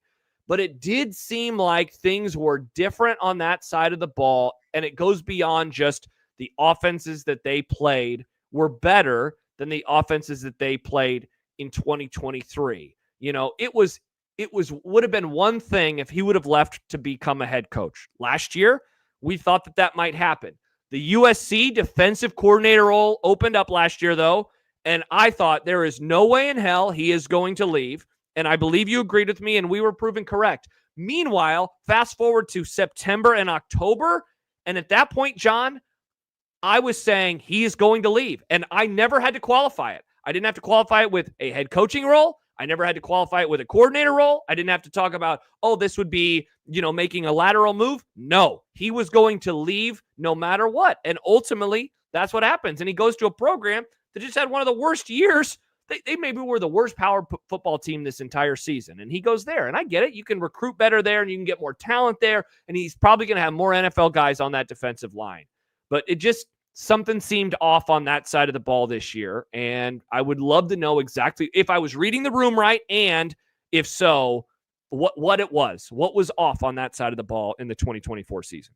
Well, it's easy to just look back, and there was one major shakeup, of course, because of what happened in the summer. And you had to bring in Tony Butler, or not Tony Butler. What'd I say? John Butler. John Butler. And by the way, Purdue is bad, says Tony. Good call, Tony. Purdue was the worst power team, but Florida State not far behind. But so certainly that was always going to shake things up just a little bit. Mm-hmm. But if there was something else just beyond that, my question would be, why would you want to screw with something that was working? I mean, last year, you did not have issues with the defense at all. And you returned a lot of the same guys this year. Guys. Yeah. And at least at the beginning of the season, you may have looked better. You certainly shut down Colorado. The first time the defense really, there was any real kinks was Illinois. But and certainly what happened against Indiana was pretty bad. But then they bounced right back the following week and shut down a really good Ohio State offense that has a lot more NFL talent than Indiana's offense does. So I guess that would be my question. If it is true that there were too many cooks or that there was conflict or something that precipitated Tony White being motivated to leave, my question would be, why would you want to mess with something that was working? Yeah. It was working more than well enough. You can always say there's room for improvement. Of course you can. But that side of the ball did not fail Nebraska at all last year. No. And quite honestly, I mean, there were a lot more problems on offense this year. There were a lot more problems with special teams this year. Yeah. The numbers that we have, even if you just look at this year's numbers, 19.8 points allowed per game, 3.5 yards rushing. The 7-point yards, 4-point yards per attempt certainly was a slip, but manageable when you consider that the yards per play was still almost top 50. Mm-hmm. And you were doing a decent enough job in the red zone. Plus, you were getting back some turnovers. Nebraska finished the year -1 in turnover margin, which is the best they've done in a couple of years. Why would you want to mess with that? The defense played well enough this year in most circumstances to win you a lot more games. Yeah, a couple comments. Brian points out that bringing in Phil Snow was weird. It was, and Zach says the same thing. Bringing in Snow to monitor the defense probably didn't help either. You know, Happer brought this up on his show today, John.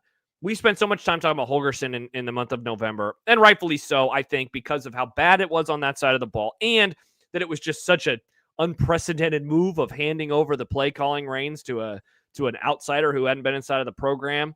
But maybe we didn't focus enough. And look, maybe my not blinders, my just thought that Tony White was going to leave maybe caused me to not make a bigger deal out of it. But it's like, did that side of the ball really need as one of the listeners said, a hall monitor? Like, did they really need to bring in somebody on that side of the ball to help out? Like, were things that dire? Because it did seem like it seems like bringing in someone to like oversee the work you are doing, even if the work that you are doing is solid. It's like, but Bob down the hallway is the one who needs the overseer. What's going on over here?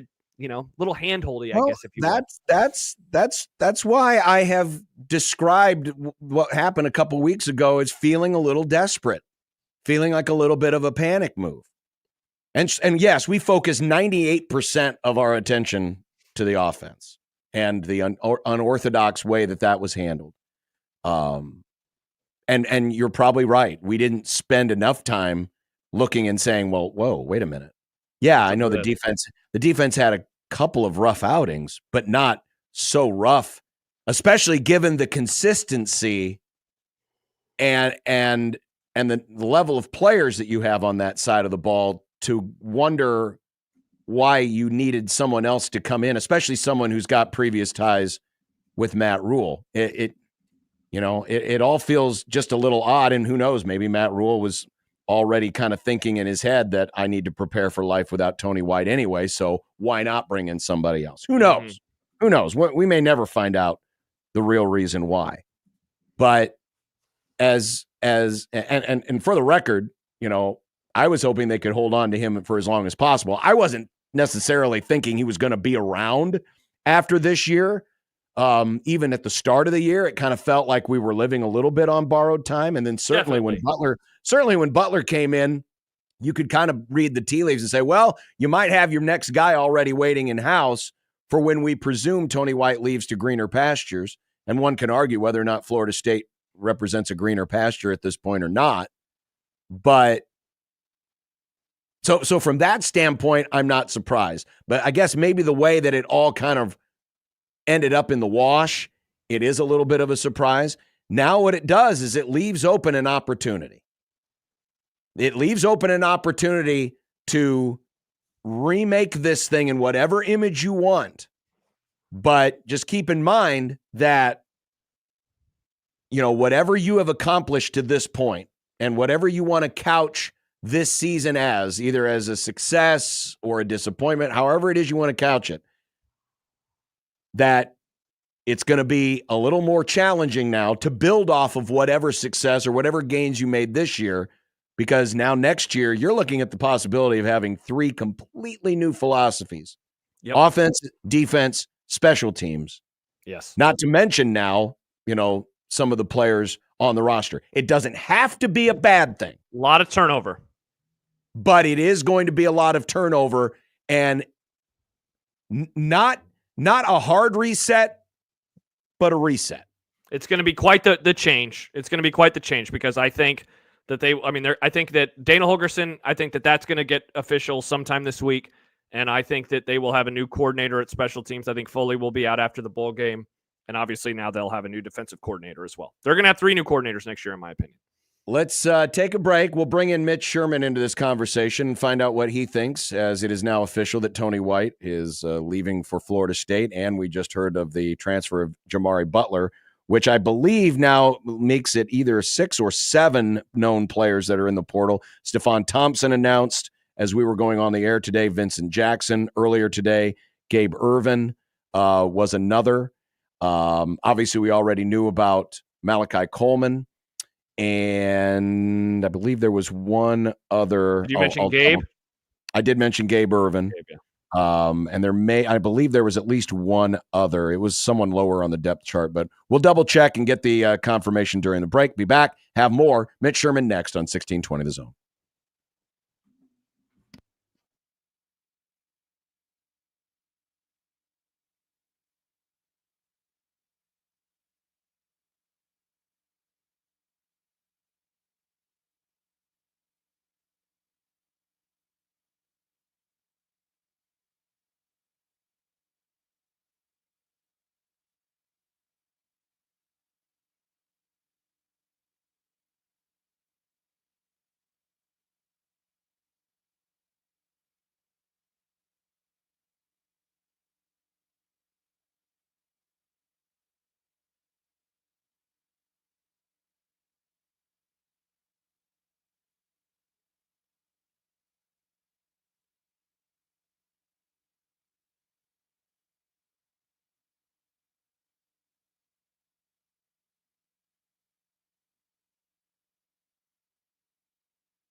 Mitch Sherman of The Athletic joining us. Hello, guys. The intent that he had in putting this staff together will overrule all of that, no pun intended. Yeah, you've got to get bigger and bolder every time, right? Call Mitch. Call Mitch. Call Mitch. The NFL has a thing. Is it Black Monday or Black Tuesday after the final Black Monday game of the regular season? Can you bring this Josh turned on? There you go. Yeah. Sorry, Black Josh. Monday. Black Monday. I guess we got similar vibes going on with college football. It's not just Nebraska, by the way. You've got a lot of teams making changes on new coordinators, new assistants, people entering the transfer portal. So I guess we can call this Black Monday, the college edition, as we welcome in Mitch Sherman of The Athletic. Mitch, good afternoon. Thanks for joining us on what appears to be a very busy day. Yeah, it is a busy day. Good to be with you guys. So your thoughts on Tony White and what do you think has transpired here? Because, we kind of assumed, at least I did, and maybe others too, that this was probably not going to be, or this was going to be his last year anyway, because we thought maybe another head coaching opportunity would appear. In this case, he's kind of making, I guess you could say, a lateral move going from Nebraska to Florida State. And I'm curious what your thoughts are as you heard that news this week. Yeah, I think lateral is a nice way to put it for Florida State. Really, I mean, this is a school that's suing its conference to get out of their exit fee and went 2-10 this year and has a coach who's probably on the hot seat to enter 2025. Plays in a one bid in many years league as far as CFP entries go. So there's some, does not have the resources financially that Nebraska has with its luxuries in the Big Ten. So is a nice way to put it for FSU. It does have a better recruiting base, unquestionably, and clearly there are some advantages that Tony White sees. Sorry for the beeping there. That's fine. That Tony White sees over Lincoln. I mean, I would say in looking at the way this went down, the conversations started to trend this way maybe slightly into the second half of the season, that it perhaps would not take a head coaching vacancy to lure Tony White out of Lincoln here after year two. I think some things changed with him and the autonomy that he had to run the Nebraska defense in the same way that he did in 2023. And it's not like it was anything sinister on the part of anyone. I think Matt Rule wanted to make Nebraska's defense better, and he was working to do some things that he viewed as positives overall, even if it was something that caused Tony White to be uncomfortable. And I don't mean uncomfortable like you need to be uncomfortable in order to improve sometimes. And the influence of Rule and of John Butler in coming in as a late addition to the staff, I think having Phil Snow as a consultant throughout the season with this defense, all of that, it took away some of the complete control that Tony White had in 2023. And, you wouldn't have known 3 months ago that this would be the result, but here we are. And I think it's important for Tony to be able to run his defense the way he wants to run his defense. And he's going to do that at Florida State. How much sense does that make? Or so it appears. Yeah. How much Nothing sense? Official. Yeah. But how much sense would that make, all the things that you just described, given how well the defense played last year? It was certainly a defense that was worthy of winning 8 or 9 games. Yeah. The famous chasing 3, it was there. How much sense did that make? Or was that inevitable, given that you did have to make a change at defensive backs coach and you brought in somebody with the caliber of Butler's credentials, that this type of scenario was going to have to play out because of that change alone?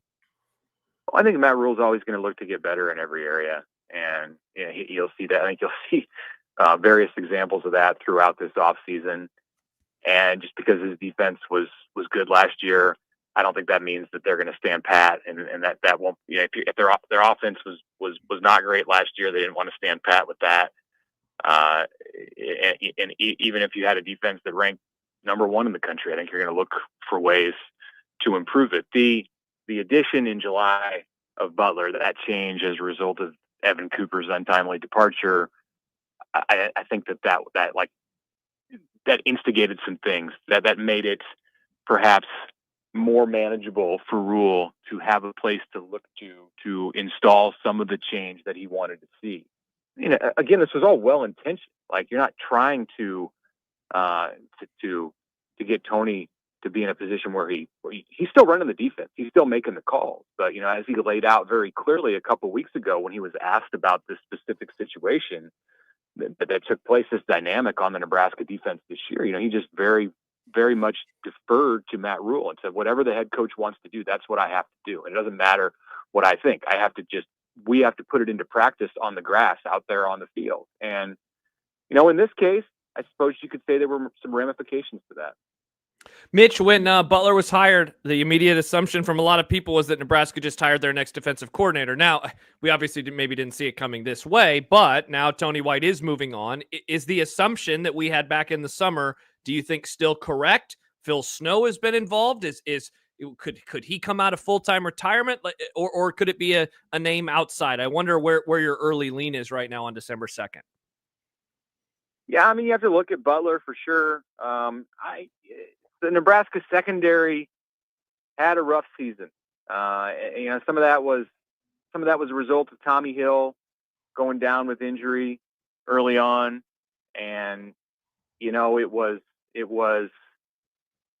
related to I think some players who perhaps didn't improve in the way that you might have thought that they would have. But I could see it being Butler. I could see Nebraska looking at Phil Snow and making that inquiry. I don't know that that's in the cards.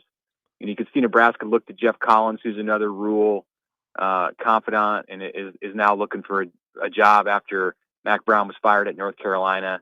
We're very, very early in this process. In fact, it hasn't even officially been, it's not officially a done deal to Florida State yet, as far as the Knowles announcing it. So, I think this is going to play out over several days and maybe even weeks. Mitch Sherman joining us here on Unsportsmanlike Conduct. Jamari Butler, we just learned that it sounds as if he is headed out the door. And we were expecting we were going to see quite a few people leave the program. But this one would seem to, at least from my perspective, would be a little bit of a surprise and certainly a hit right now, given, what his, talent level is and given, where Nebraska is going to be next year defensively. How much of a surprise was this to see Butler's name in the portal? Yeah, big surprise. This was a announcement from a couple of weeks ago by Matt Rule that Marquise Buford and Jamari Butler were going to come back and be the leaders on this defense, and now he's going in the portal. Reportedly, that is definitely a surprise, and it makes you wonder about what other dominoes might fall as a result of Tony White. Been some reports that Terrence Knighton is going to go with him, and Terrence Knighton's close to a lot of these defensive linemen, including Jamari Butler. But yeah, that's concerning to say the least, because Butler, if he had returned it, he just talked to the media about this last week, or within the last 2 weeks. I recall talking to him and asking him about the process that he's gone through in 2 years in Matt Rule's program. You remember when Matt Rule came into the program, Jamari Butler entered his name in the transfer portal. And it was an emotional decision that he made because he didn't know the head coach. And after some conversations, he came back to Nebraska, and it has been a huge piece of this defense for the last 2 years, and then decided recently to come back for another year. So, I don't imagine he's going to go through that process twice, where he goes into the portal and comes out of it, but this is definitely that's a head turner for sure. Mitch, a lot of us are operating under the assumption, myself included, that Nebraska will have 3 new coordinators next year, given that obviously offense, that's already going to change. Defense now is going to change. I think special teams is going to change. You're looking at a roster that is going to turn over regardless of portal stuff, just because of the number of seniors, especially on the defensive side of the ball. Like, not to get too big picture, so early in the offseason with you, even though they have another bowl game. But I wonder how you think this sets up for a year 3 when normally you'd be hoping, if you're a fan of a program, for like that next kind of step to be made. Seems like that might be a little more difficult now, just with all of the fresh new people that will be inside those walls. Yeah, it's not ideal. I mean, presumably Nebraska has its quarterback, and we think we know who Nebraska's offensive coordinator is going to be. That needs to be locked up with Dana Holgerson, and those are positive pieces for certain. More so than more security, I suppose you could say, than what you would expect in a first year situation. But in a lot of ways, it's like a restart. It will be like a restart for Matt Rule. Now, he has the institutional knowledge that a first-year coach wouldn't have. But just from a roster and coaching staff standpoint, it's going to feel like that. That's not totally unique in college sports today. And because of all of the forces in play that kind of dictate and shape this sport, there are times, and more so in basketball than football. It's like it seems almost every year for some basketball programs you have to do this. Football, of course, is a lot bigger roster and a lot bigger coaching staff, so it's more difficult and not something that coaches have to navigate as often, but certainly it does happen where you kind of have to just hit the reset button.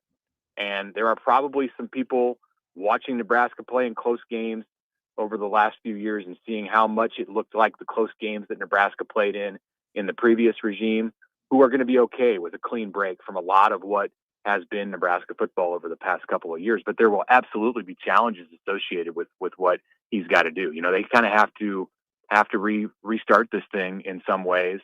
And,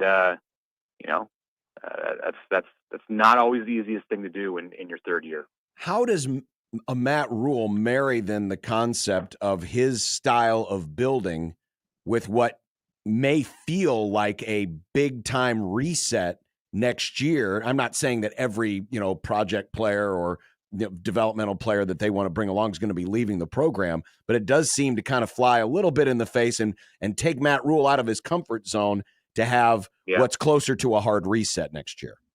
Yeah, it's not like ideal in the sense that this is like, okay, this is what you brought in Matt Rule to be a developmental program leader and see what he did at Temple and the way that he did it at Baylor.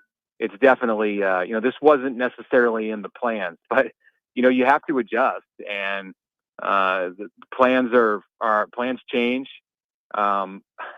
That's about the only way you can put it. I think Nebraska's still confident that that they have the right guy. It has the right guy as a head coach, but this wasn't in the works for Nebraska when Rule came in to say, all right, you're going to get your 2 years and then here going into year 3, let's start over.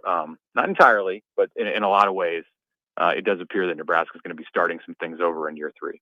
Yeah, and Mitch, I wonder what lessons you think that now he has learned over the last 2 years, and in particular, the season that has now just come to a close. When you look at the way in which they've lost games and the way in which he was trying to build a staff and a program, and with the players, etc. Like, what lessons has Matt Rule learned that he can apply towards that restart as you described it in year 3?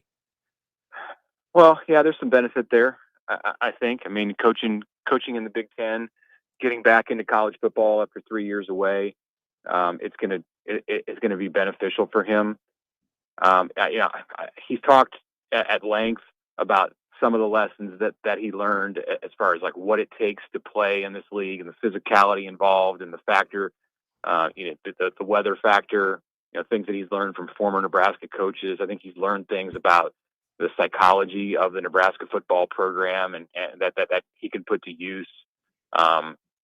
Again, I go back to that piece of it and think that there could be some benefit in him having a locker room with as many new faces as Nebraska has, because you can kind of clear the mindset of some of these issues that we see just repeatedly popping up. There may be no easier way to get Nebraska out of its funk in the fourth quarter and in close games on last drives than just to have a locker room that looks and feels a lot different with new leaders and new starters all over the field. Nebraska has the resources to go out and do well in the transfer portal. You know, it has the resources to recruit well and has again recruited fairly well here in this class of 2025. So I don't think people should look at this and go, oh, the sky is falling because there's going to be a new look to the coaching staff and there are going to be players. There are absolutely going to be players. Already we see it today.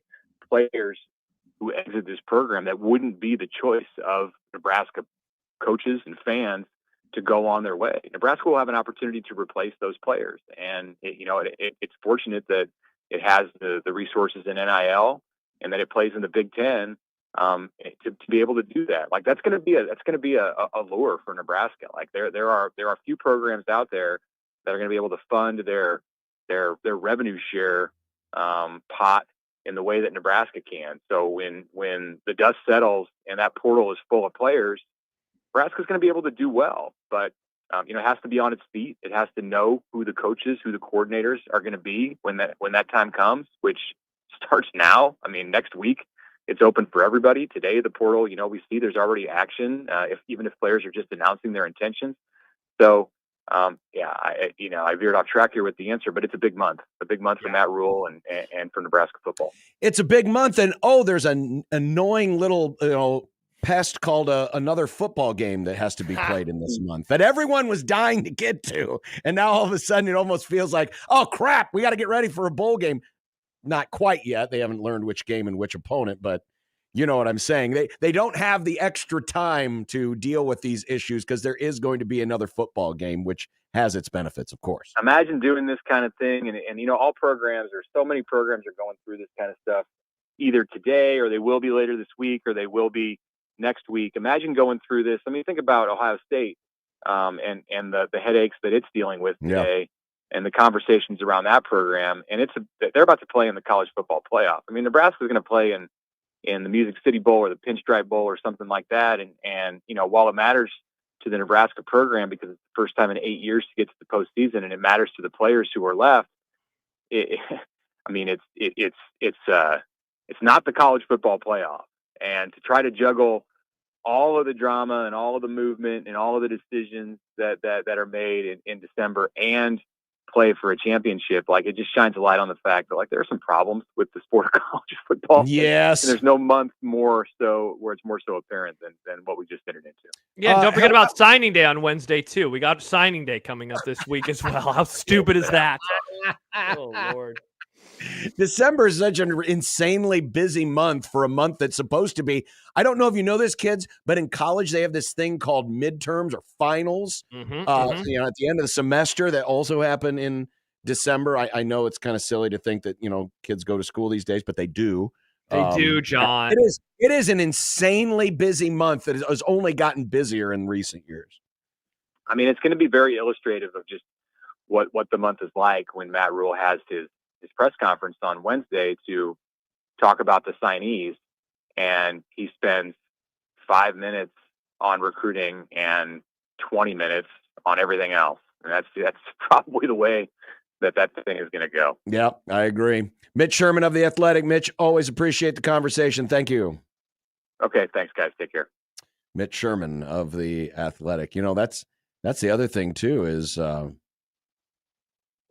with all these changes, that means, people are going to be moving, different assignments and stuff like this. This actually may end up being just like the Independence Bowl. If folks remember the Independence Bowl, Frank Solich made all the staff changes. Scott Frost was on that coaching staff. Was he not going into the Independence Bowl? Was. He was one of those temporary coaches. I'm trying to remember who the other temp coaches were for that game, but that's when Dan Young and Milt Tenopir were cycled out. George Darlington was let go. And they did have to go with a makeshift staff for that game. And then you remember the Holiday Bowl against USC. Bo gets fired. Barney moves over, and they, have to do some reshuffling there too. So, it just made this bowl game, whatever game it is, rather interesting. And by the way, a losing record is still on the table. Kids. It is indeed. Theo writes, Rule needs a Major League DC to resurrect the defense or we're not making a bowl next year. John, I'm going to give you some informed guesses. I guess I could do it next. Do we want to do a tease? I'll give you some informed guesses on what I think is going to happen with Nebraska's coaching staff, and it involves that position among others. Ooh, thought exercise? I guess. I mean, this is just more of a prognostication. Get the tomatoes. There will be no guarantee, though. I'm just going to give you some names. I'm not going to guarantee a damn we thing. have no idea if they're going to be major league or not. That much we do know. Mm-hmm. Indeed. Unless it is Bill Belichick. He's going to the Jaguars, I guess is what a lot of people think, which would just be so weird. Bill Belichick coaching in a warm weather climate. I don't like that. I want to see him in a hoodie and cold. I imagine he's still going to wear the hoodie. I do look forward to the spin that will come with whatever result this bowl game gives us, particularly if it's a losing bowl game. Oh, yeah. They didn't want to be there, John. Why would they want to be there at the bowl game? They didn't want to be there. That's all right. SEC schools have used that excuse before. Exactly. Everyone else can too. We'll continue and have more in a moment. It's Unsportsmanlike Conduct on 1620 The Zone.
It's back. The transfer portal. You thought it went away. No, you didn't, because it'll never go away. No. Once it's here to stay.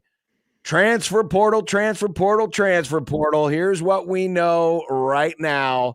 The latest in the transfer portal. These are like election returns coming in.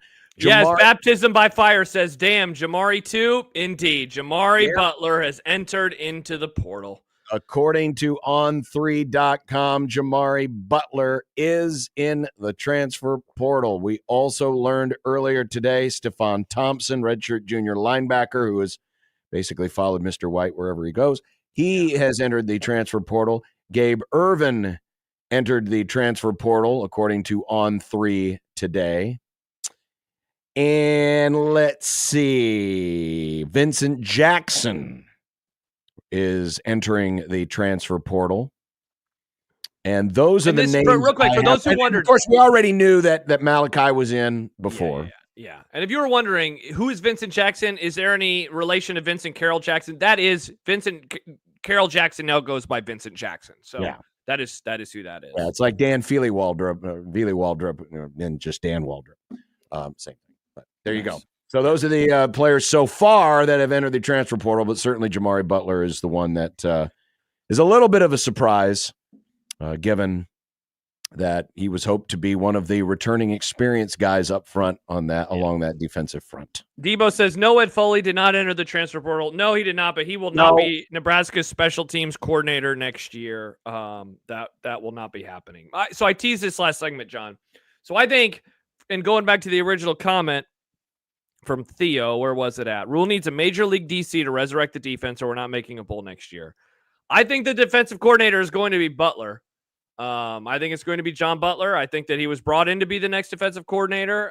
There is, of course, a possibility of this not being right, and that, Rule overlooks or looks over the defense and sees the positives and the negatives of this last season and says, like, is that going to be what, makes us a better unit, or that, like, he just made speaking of major league, he just made a major league move on the offensive side of the ball.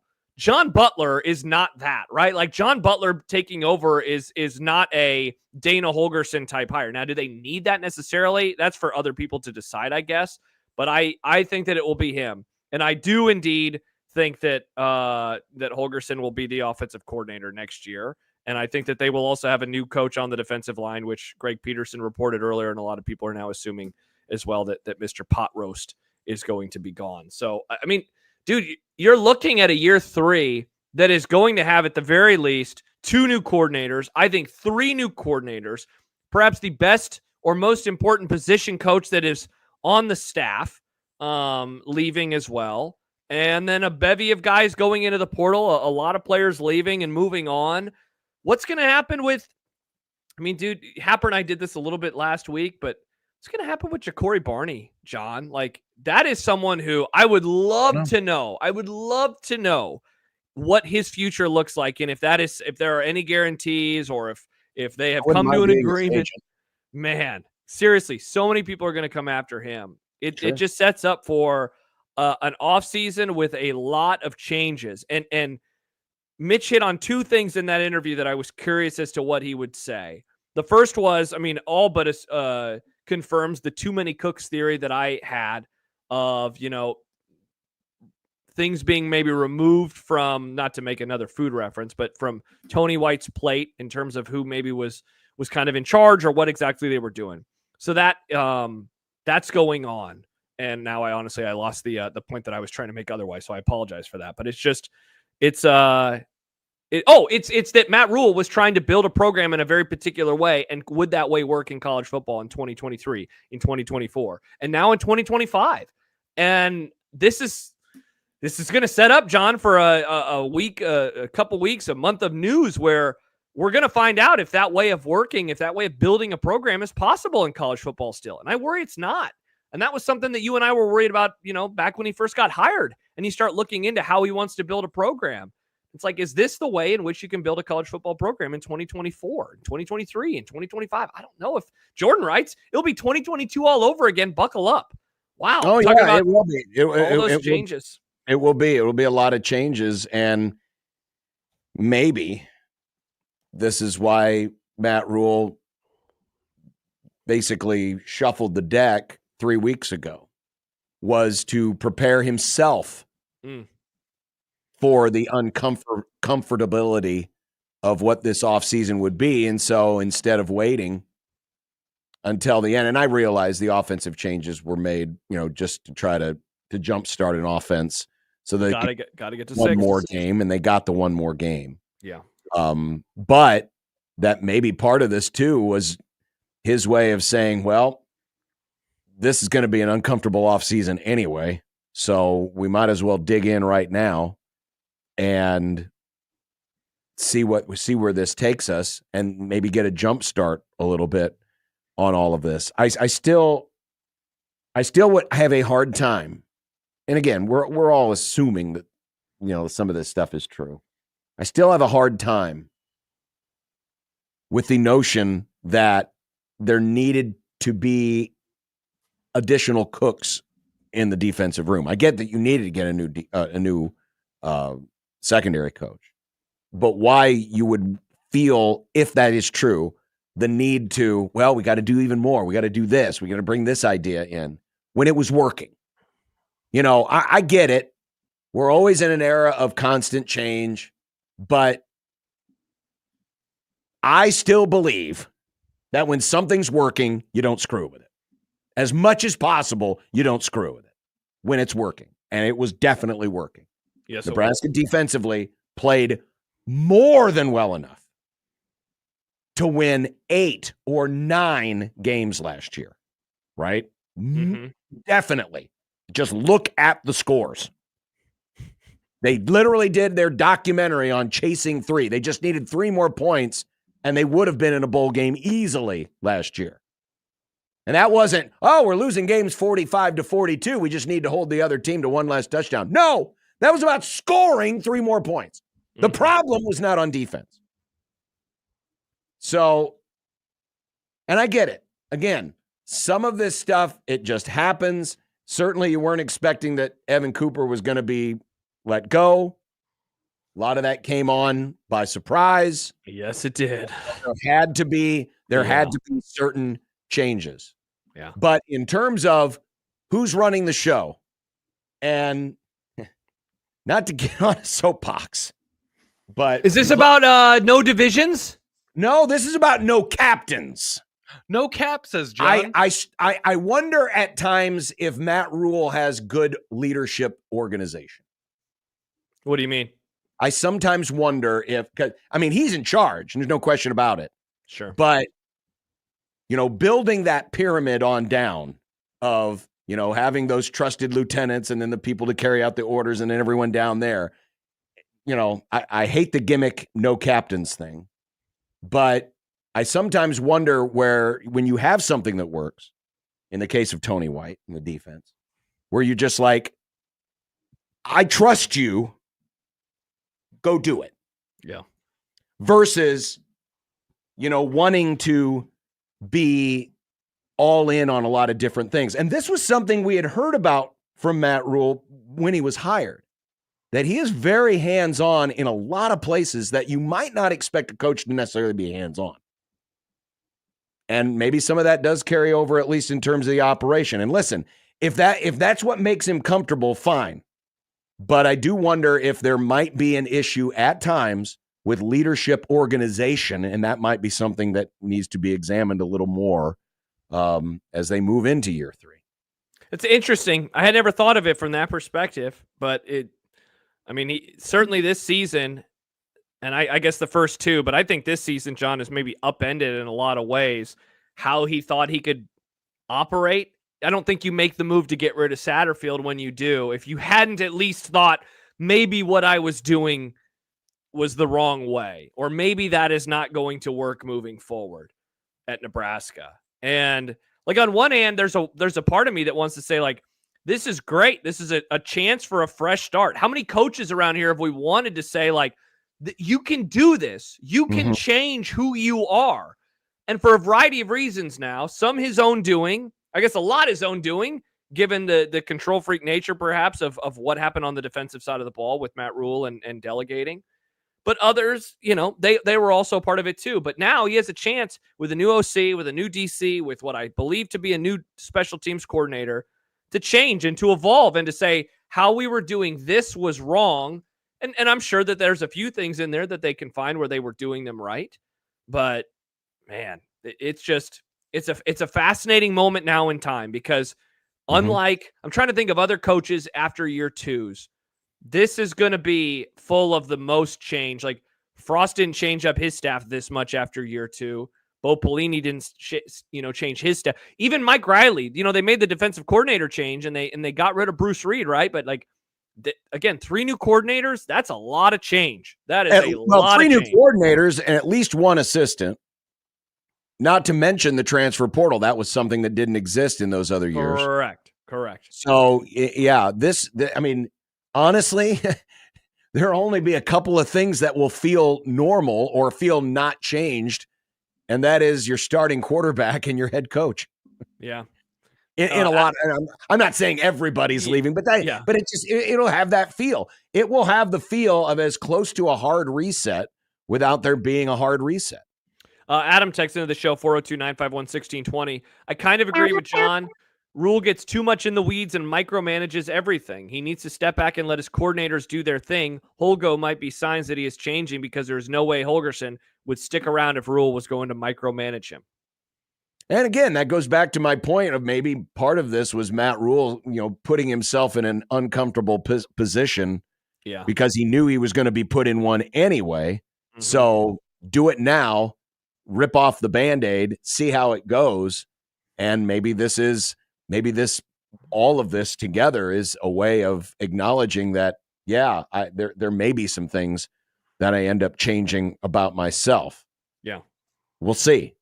But yeah. And again, that Tony White won't be the defensive coordinator next year is not surprising.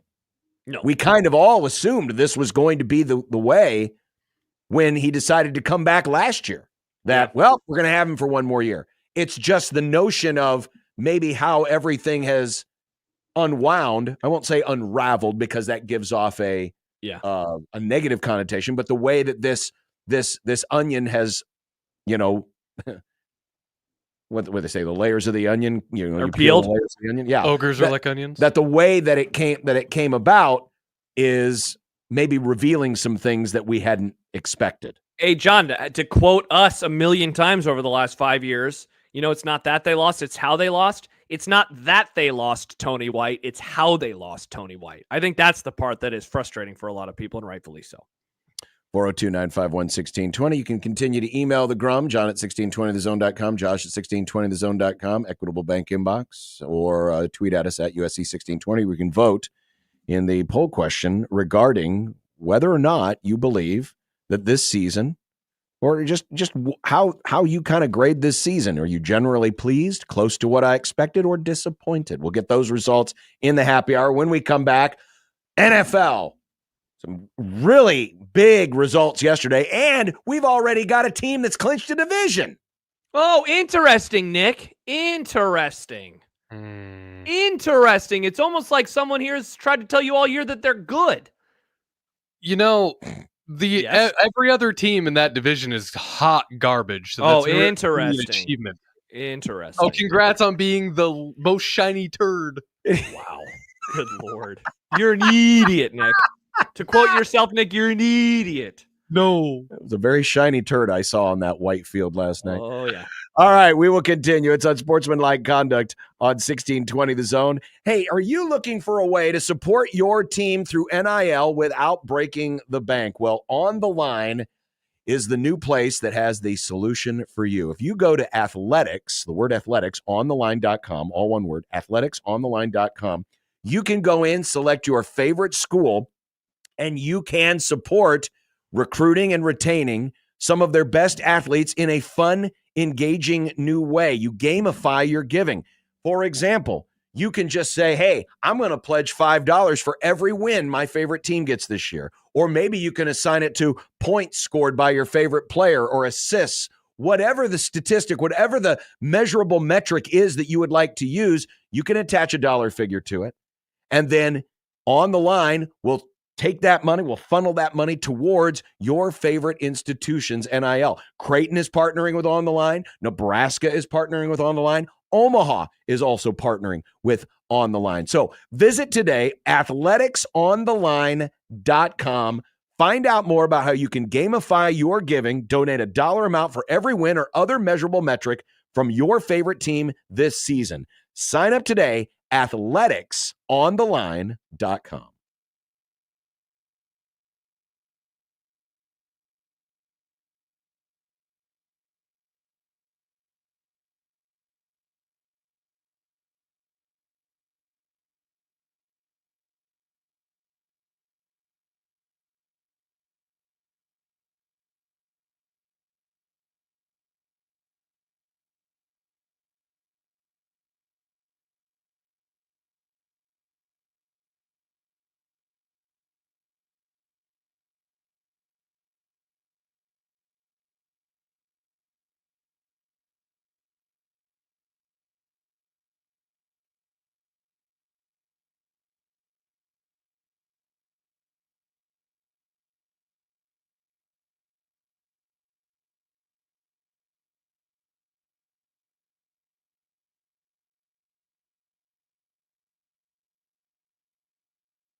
Well, yesterday in the NFL, probably the biggest story of the day for only the second time in his career. Lamar Jackson lost to an NFC team. The Philadelphia Eagles. You know, when they got down early 9-0, I thought, oh, here we go again. Lamar's magic over the National Football Conference continues. But no, it did not. In fact, they only scored, 6 more points the rest of the way after that early lead and got shut down by Philadelphia. And now do we have to start wondering aloud Do the Lions have a new contender for top of the heap in that conference? Definitely. In Philadelphia? Definitely. I feel like, first of all, I think this Eagles team is better than the one from 2 years ago because I think they have a better rusher. They definitely have a better rusher. They have a much better rusher. The defense maybe doesn't get as many splash plays as it did a couple of years ago because they had, 70 sacks. But I think they're better as a whole. They've been challenged more than that team 2 years ago. Ultimately, as someone who, enjoyed the Kellen Moore experience every year until I didn't, there's the part of me that's holding out hope that, his stupid play calling comes home to roost when it always did for Dallas, and that's, December and January. But in terms of comparing them against teams in the NFC, the Lions are getting very banged up on the defensive side of the ball, right? So, that is a concern there. They played one of their worst games of the season. Certainly among their wins, hard to find one that maybe is more frustrating for a Lions fan than the one that they had on Thanksgiving. Whereas I feel like the Eagles are peaking. How often have we seen this, John, and look, there's still a month left of the regular season, so a lot of stuff can change over the next month. Sure. But how often have we, you look back at a year and it's like, oh man, that team got off to such a great start and then they fell apart. And then this team really came on strong. Certainly today, I think the team in Philadelphia is playing better than the team in Detroit, but I don't know how much of that is an overreaction to one game on Thursday and then one game on Sunday, because it could very much be an overreaction to that. It is just 1 week, but if you look at the totality of the picture, it's hard to argue, the Lions' success. Now, you could ask the question, how many great offenses have the Lions played this year? And they have not seen Philadelphia yet. And I'm not saying Philadelphia's a great offense, but it's certainly it's the style of an offense. I don't know that it presents challenges. That the Lions have faced this year. So they have played, I'm looking up, up and down the Lions schedule. They played the Packers. They held them to 14 on a rainy day. They played your Rams, who, depending on the week, can be a good offense or a bad offense. Mm-hmm. Same with the Cardinals. They allowed 29 to the Seahawks in a win. They allowed 23 to the Texans, who are also very up and down. And certainly, dude, you look at this most recent stretch, they got 42 or 52-14 win over the bad Titans, 52-6 over the bad Jags, 24-6 over the mid Colts. We're going to learn plenty about the Lions in the coming weeks. They have the Packers on Thursday. Then they have the Bills. Then they go to Chicago. They go to San Francisco. And God, who knows what that 49ers team will be before they finish against the Vikings. Their schedule is about to get a whole lot tougher. I still obviously think that they're really, really good. Dare I say, John, the winner of the NFC comes down to who gets home field between those two teams. Because I think going into Philadelphia would be very difficult for the Lions, and I think going into Detroit would be very difficult for the Eagles and anybody else that would have to travel there. But the Eagles have that they have a cheat code in Saquon Barkley. That franchise already has a great offensive line. They have tremendous pieces on the outside, right? With A.J. Brown. Smith didn't even play yesterday. Yeah. They have Dallas Goedert, Jalen Hurts, sometimes I think he's really, really good. Other times I think, he's a product of his system, but at the very least he has experience in the playoffs. But Saquon Barkley has completely changed everything about that offense for the better. Buffalo wipes out the 49ers in a snowy night in Buffalo. They clinch the AFC East. What is it about this division? This division, when the Patriots were on a roll, nobody could touch them. Everybody else in that division was hot garbage. And then literally two ships passing in the night, Patriots headed back to dry dock and the Bills headed out to sea. And now nobody can touch the Buffalo Bills. It's like no one can ever have this division can never be competitive. Hey, it went down to the Sunday night game last year. Remember that? The last game of the season. Like the two ships passing in the night. Now it's like there's no contest. No contest.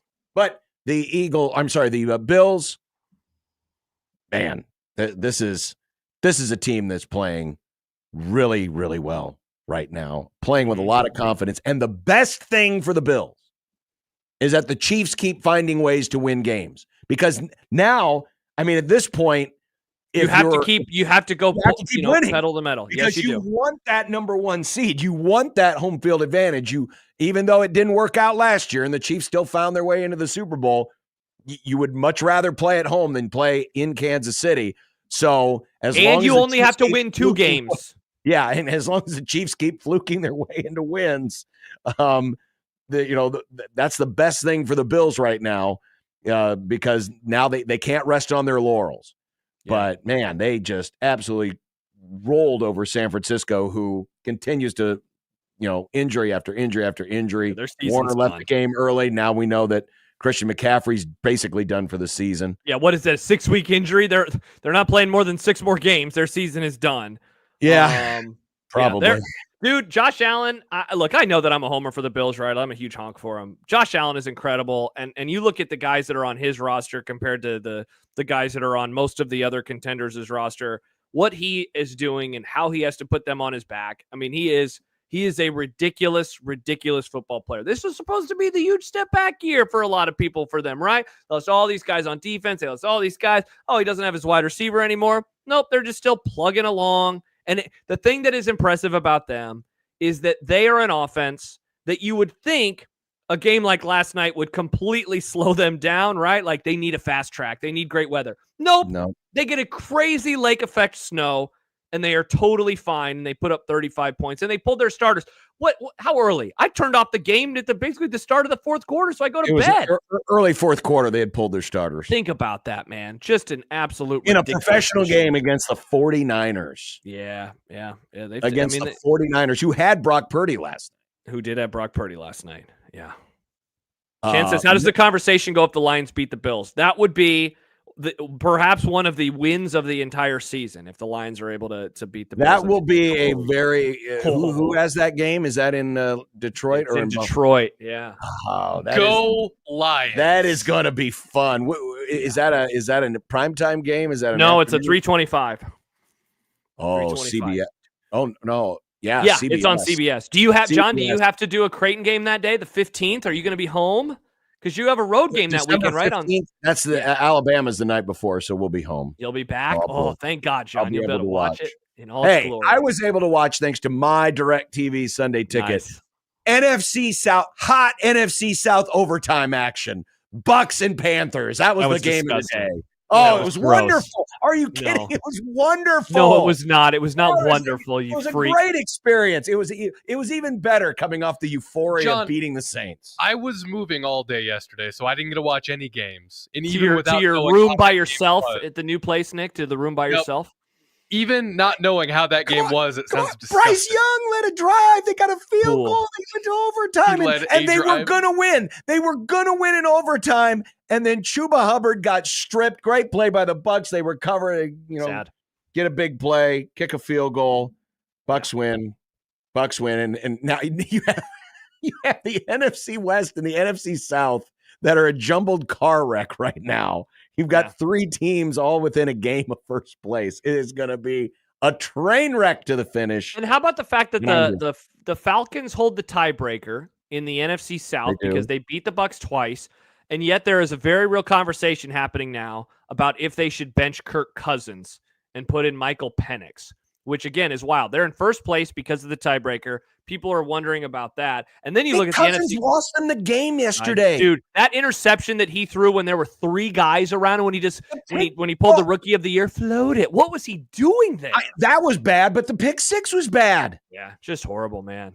I mean, the Falcons should have won that game like 21-6. Yeah, they dominated that game in terms of control, but they they missed a field goal, the interception in the end zone, and then giving up a pick 6. Yeah. The Chargers had no business winning that game. It's what happens when there's a Michigan man on the other sidelines, John. You can't keep him down. Let's go Harbaugh, baby. Let's go Harbaugh. Get over it. Hey, who do you think's going to come out of the West? Is it going to be Seattle? NFC West? I mean, dude, Seattle looked like garbage yesterday too, but they picked up a dub versus the Jets. But the Cards drop another one. Your Rams get an ugly win over the Saints, and obviously we know the 49ers are a tire fire. But it's going to be the Seahawks, isn't it? They're gonna be the ones to win that division. I don't know. Seattle will Seattle. That's what they like to do. All of those teams like to I need to compare the schedules, and unfortunately, the Rams got the Bills this week. Hopefully, Buffalo's still drunk from their celebration last night. Is it in L.A. or is that in Buffalo? Yes, it's in L.A. Not that it matters. I can't remember the last time the Rams beat the Bills in anything. Also, by the way, you mentioned a team in there that didn't play yesterday. They played on Friday. Did you get a chance to watch how that one unfolded? I saw it. I saw it. That team, they keep winning these games, right? Where Jesse Pinkman yells, they can't keep getting away with this. But this was among the funnier ways in which, like, John, you watch it. You've called basketball games for many years. You know how a team will be down by 1 or 2 or even 3, and you're like, all right, whatever's going to happen here, at least it's the last possession. They'll get up a shot. And then, like, they turn the ball over or they have a 5-second, I didn't mean to pick on Creighton with the 5-second violation. They have a 5-second call? It's like, it ruins. They didn't even get the chance. And that's what happened with the Raiders. They didn't even get the chance to try and miss the field goal that would have given the Chiefs the win. Like, what are you doing? At least give us the chance to watch, to hope for one more moment that they could lose. And nope, they turn it over. Are MacGyver. They get out of these crazy scenarios with these goofy, handcrafted inventions, and they escape at the end and get the girl at the end, and the credits roll and the music plays. And the Raiders are MacGruber, where he crosses the wires wrong and it blows up. MacGruber. They're MacGruber. Nice. The best, and this will shock a lot of people that being in Las Vegas. Yeah. So this game was on local TV because it's the local market. Oh yeah. You'd think, like here in Nebraska, you expect the cities, shut down when the Huskers are on. Yeah, Las Vegas did not shut down just because the Raiders are on. What? But they love their Vegas Raiders football out there. You do. You know what I noticed a lot more of? I don't know if you guys noticed this, and maybe part of it is because the arena is right across. There were so many Vegas Knights jerseys. Dude, I didn't see any the entire time that I was there. Everywhere. I Not think on Fremont Vegas Street. likes the Knights better because it's their only homegrown sports team. That is a great point. Everything else they're just getting. They're stealing from other places. That's true. But the Knights are just theirs. By the way, when they build that new A's ballpark, which is going to be right there at the old Tropicana, yeah, you won't even need tickets. Just get a room at the MGM and go up 18 floors and just watch it. Not a bad idea. Because you're going to see right into that bad boy. Why like waste any money on the A's? Watching the games. Yeah, it'd be like rooftop games where the Cubs, you have people sitting on the roof at hotel games, like Mandalay Bay and New York, and MGM. They'll just be looking in. They're probably going to charge a premium for those rooms on game days. To watch bad Vegas A's baseball. Nobody wants to watch Sports that. is sports. That's true. Sports is sports. Well, coming up next, it is the final regular season edition of the Scarlet and the Cream. And we'll also recap everything that's happened today. No more Mr. White. No more Jamari Butler. No. And we'll scan the wires again to see if anyone else is transferring. Perfect. This is the bad time because it's all transfers out. You'll not hear about any transfers. Yeah, you want the good news. You want you want to talk yourself into the 5-star that's only played 5 snaps over the last 2 seasons. Yeah, no. This is just the bad news day. Yeah. This is when you find out everyone is leaving. Leaving. All right, back in a minute. 1620 The Zone. Nick Grim for Circus Sports Iowa. If you want basketball, Circus Sports Iowa has basketball. Play along with both pro and college anywhere in the state of Iowa. All the live in-game lines that update every single break puts you right in the middle of all the fast-paced action of hoops. The props give you so many opportunities to enhance your game even further. And of course, those tight money line splits that are hand-picked to give you the most out of every game. When you do get the most and win, Circus Sports Iowa won't punish you for it either, like some of the other guys like to do.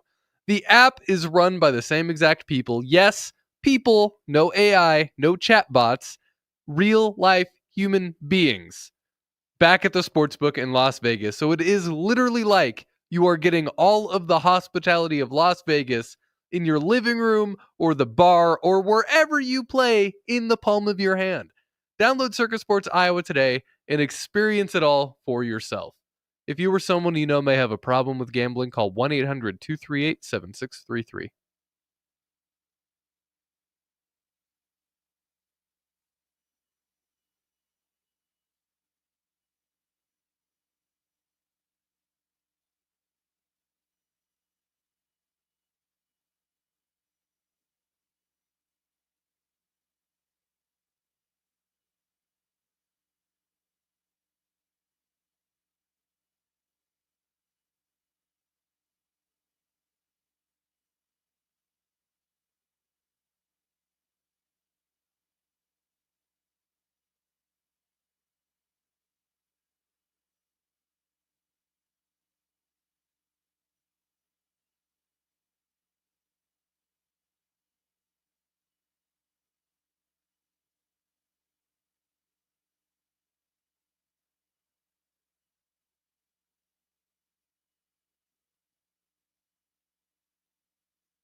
would be nice to have a boat. Throw. It would be nice to have a boat. Throw. It would be nice to have a boat. Throw. It would be nice to have a boat. Throw. It would be nice to have a boat. Throw. It would be nice to have a boat. Throw. It would be nice to have a boat. Throw. It would be nice to have a boat. Throw. From your mom.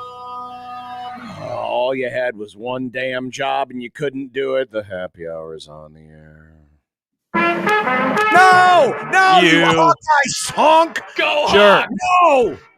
No! It's supposed to be the sad happy hour open. I'm sorry you feel that way. I'm just Nick, a you traditionalist. I'm just a traditionalist. I like tradition. And the tradition is on the Monday after a Husker loss, it's the sad happy hour open. Unless the Hawkeyes are the ones that beat the Huskers. Wow. Because I have the board. God.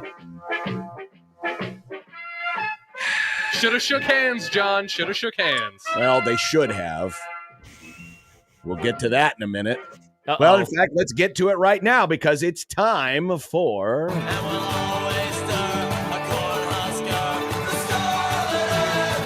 Go Hawks!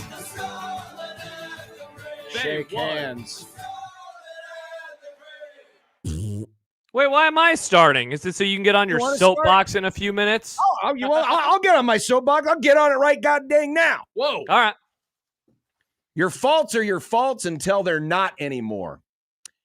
Your faults this year have been tackling, Yep. finishing drives, Yep. and special teams. Yeah. And guess which three things all reared their ugly heads? Oh, was it those three things, John? That would be it. Mm-hmm. Botched a field goal attempt when we thought everything was fixed. Gave up some decent returns too. Couple of times didn't execute punt very well. And then, of course, the missed tackle on Caleb Johnson's impossible 70-yard swing pass that should have been stopped for about a 2-yard gain into a 70-yard gain and a game-tying touchdown. Yeah. And so, yeah, still an issue. And quite frankly, one of the other faults is play calling. You know, Nebraska was pushing guys off the line of scrimmage. I know that their yards per carry wasn't great, but when they needed to, they were able to move the pile forward. And on a night like that, I didn't know if they necessarily needed to throw it nearly as many times as they did. So your faults are your faults until they're not anymore. Okay. Second thing, integrity, respect.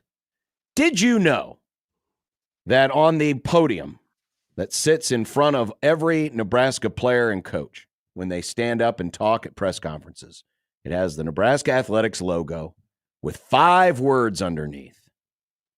The first word is integrity. The third word is respect. What part of those 2 words did Nebraska execute on Friday night in the pregame handshake? The answer is they did not. Now, I know, and by the way, this is not about Iowa. This is not about Iowa. I don't care who they played. It didn't matter. The standard is the standard. And if you're going to preach integrity and respect, I don't care if they didn't let you do your pregame meeting at the 50-yard line. I don't care if a kicker from 5 years ago stuck his tongue out at Scott Frost. I don't care who started what, when, where, or why. But once again, the immortal words of my dear late Grandma Lippincott come back to me in waves. It ain't about what they did. It's about what you do. And that, what I think is a punk move, when Iowa extends their hands in the traditional pregame handshake, and the 4 designated coin toss callers, because I will not call them captains, because you do not designate captains game by game, decided to just stand there and not do anything, was a bad look. It was a bad look for a program that, again, has the words integrity and respect in their mission statement and their motto. That's antithetical to what you're supposed to be. And then when you go out and lose, it makes it look even dumber. That is definitely so. Why give up the moral high ground? Why give up the moral high ground? We see it all the damn time in politics. Why give up the moral high ground? Be the bigger man. It's not that difficult. So either be about the words that are on the front of your podium and on your mission statement, or change the damn words. And the final thing, no leadership, no leaders. This goes back to not having captains. I mentioned it earlier. I think Matt Rule's got an issue with leadership structure. I think there's a little too much meddling from the top. There's a reason why traditional leadership structures have the guy at the top, and then you got the two main dudes right below, or whatever, however many, the assistant, the vice president, the associate president, whatever it is, or the coordinators in this case. Then you got the assistants. Then you've got the team leaders, the captains. I hated it when Bo Pelini did it. I hate it now. There's no such thing as game-by-game captains. That's third grade, Sally needs her turn as hall monitor mindset. That's not a traditional leadership structure. And I do wonder how much of what happened on Friday was because they don't have that. But I don't like it. I've never liked it. I never will like it.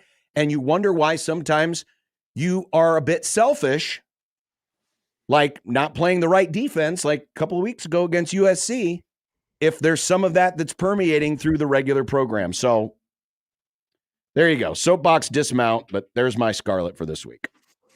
By the way, I've always agreed with you on the latter point, man. I know you agreed with you on that. Special teams is where I begin. Yet again, I figured, hey, let's do one for the road for this regular season. One for the road. When you look at, so if you count a PAT, or rather a field goal that Iowa kicked, and you start with let's see, I'm trying to remember where it all began. But you look at the field goal decision, you look at the then muffed punt, or whatever you want to call that. Do we need to call that a muffed punt? But so you go back to back, then Iowa kicks a field goal, and then the following kickoff, they return it and yet again don't reach the 25-yard line. They gave up many, many yards, dozens of yards yet again on their kickoff returns. But this game, more than any game, maybe this entire season, will be remembered for the back-to-back special teams miscues that they had when they missed the field goal off of another horrible snap, just a garbage snap, and then a lack of communication, to go back to the leadership component. Like maybe I'm reaching here, but that play unfolds like it is. And I understand it's a loud stadium, and maybe the words, maybe they were yelling Peter or whatever you yell in those scenarios, right? But special teams allowed for Iowa to get back into the game. If they make the field goal and it's 13-0, man, it's going to be hard. Certainly, if they don't muff that punt, it's still going to be hard. Even though Nebraska is going to have the ball at their own 10-yard line, it's better than being up 10-3, being up 10-0, and still holding on to the ball. So I start with special teams, and it was a tire fire all season long. Isaiah Nayor is my number 2, and dude, he was a player who was very frustrating for me throughout much of the year. Really, after the Illinois game, all the way through now, the rest of the season. I don't know what happened on that ball. A lot of people have had theories about it, that he lost it in the lights or whatever. But that was a play when the game is tied at 10 and things have fallen apart to some degree, where they've got to make plays. And Dylan, who we'll get to him in a moment, he delivers a great throw on what looked like a great route, on what could have set up great field position, if not outright scored a game-winning touchdown, or at least a game-leading touchdown. And I don't know what the hell happened. And it is a player that has been very frustrating, very, very, very frustrating throughout much of the year. And it came at, his worst drop came at the most inopportune time. And finally, I did want to put the deep ball on here. And again, this is more of a big picture kind of season-long problem, John. But the deep pass for Nebraska, it never got going. The longest throw of the Matt Rule era is by Heinrich Harburg, which is just so strange. Jalen Lloyd is wide open on the first drive, and he overthrows him by multiple yards. Thomas Fidone is wide open on the second or third drive, somewhere in there. And yet again, that one wouldn't have scored a touchdown, but it would have gained yards. And he overthrew him. And that was something that you go all the way back to the beginning of the year. Like at first, it was like, oh man, this is interesting. He, the first 2 interceptions of Dylan Raiola's career came on balls that were underthrown, but the receivers could have battled a little harder. But for whatever reason, he just never seemed to have a good grip on how to execute a deep pass. He either underthrew guys or overthrew guys all year long. And on Friday, it cost Nebraska at least 7 points and maybe more when you consider, how a drive came to an end because he missed Fidone. I dare say that there have been no 2 bigger disappointments in terms of guys you got out of the portal than Nair and Banks. Banks, to his credit, has gotten better the last couple of games, but middle of the season, he was worthless. He was actually a detriment to being on the field. Especially when you consider his blocking, yeah. I credit him for at least, turning it around somewhat. But when you look at the season as a whole, you needed a lot more out of those guys, and you didn't get it enough. And it always seemed like one or the other or both would let you down in critical moments.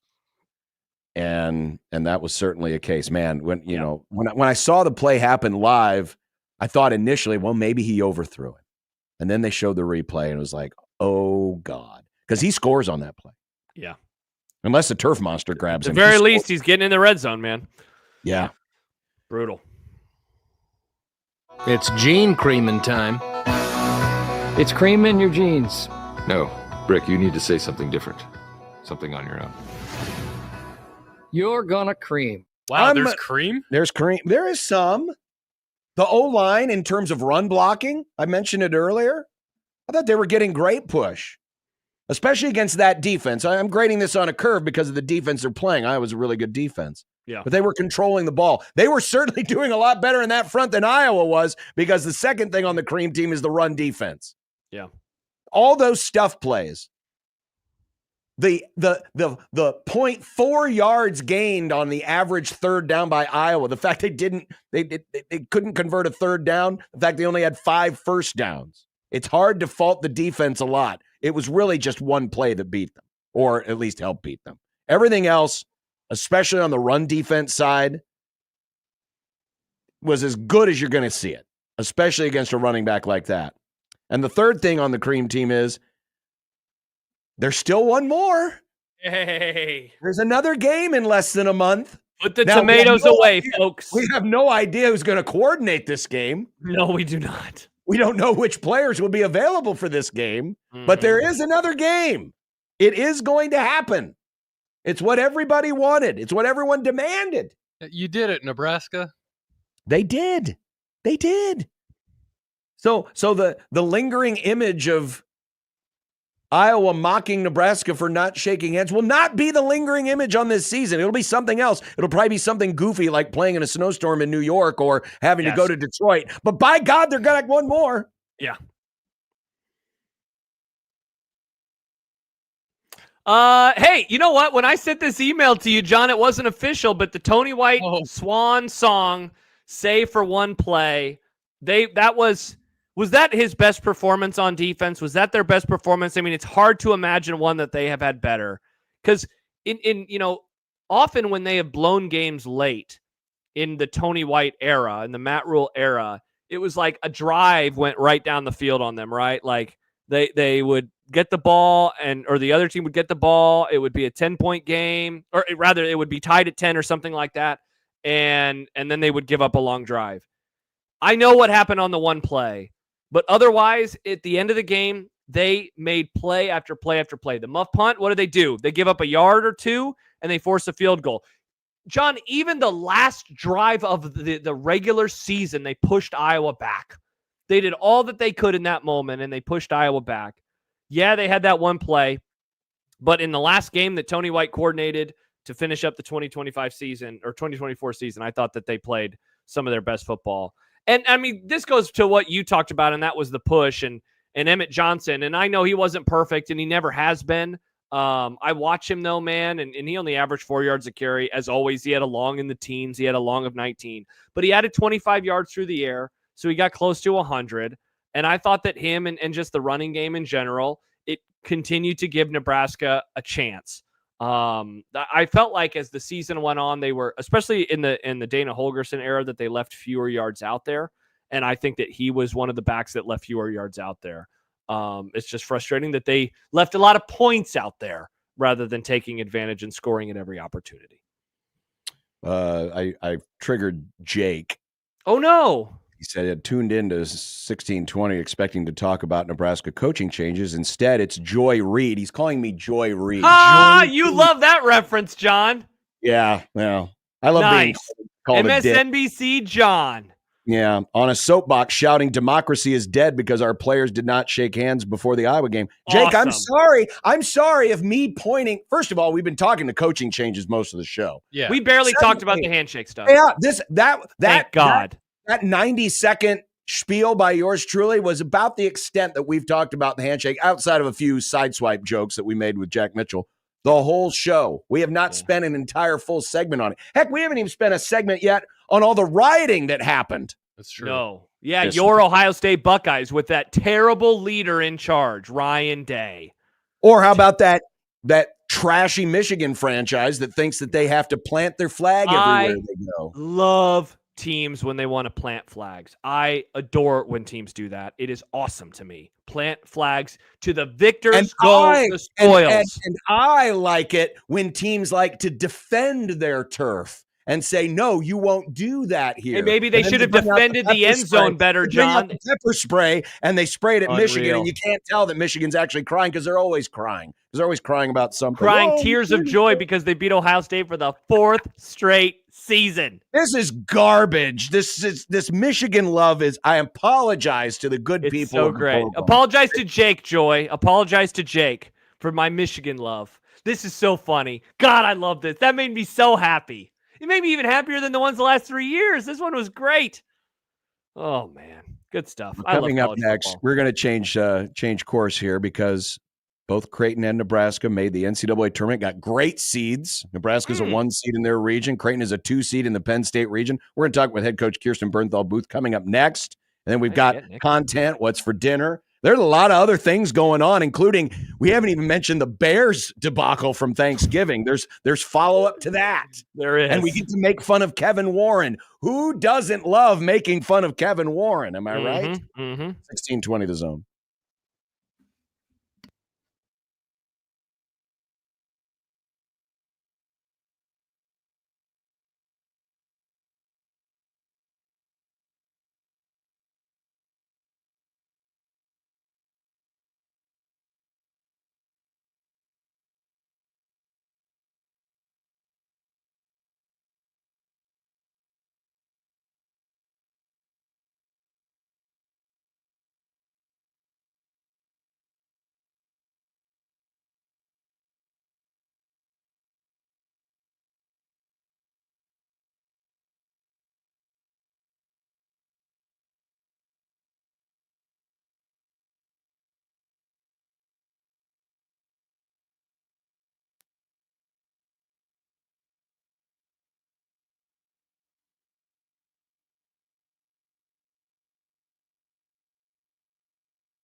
Well, for the 13th consecutive time and the 14th time overall, Creighton Volleyball is headed to the NCAA tournament, and they have one of their best seedings in school history. They're the number 2 seed in the Penn State Regional, and joining us here on the program this afternoon is the head coach of the Creighton Blue Jays, Kirsten Bernthal Booth.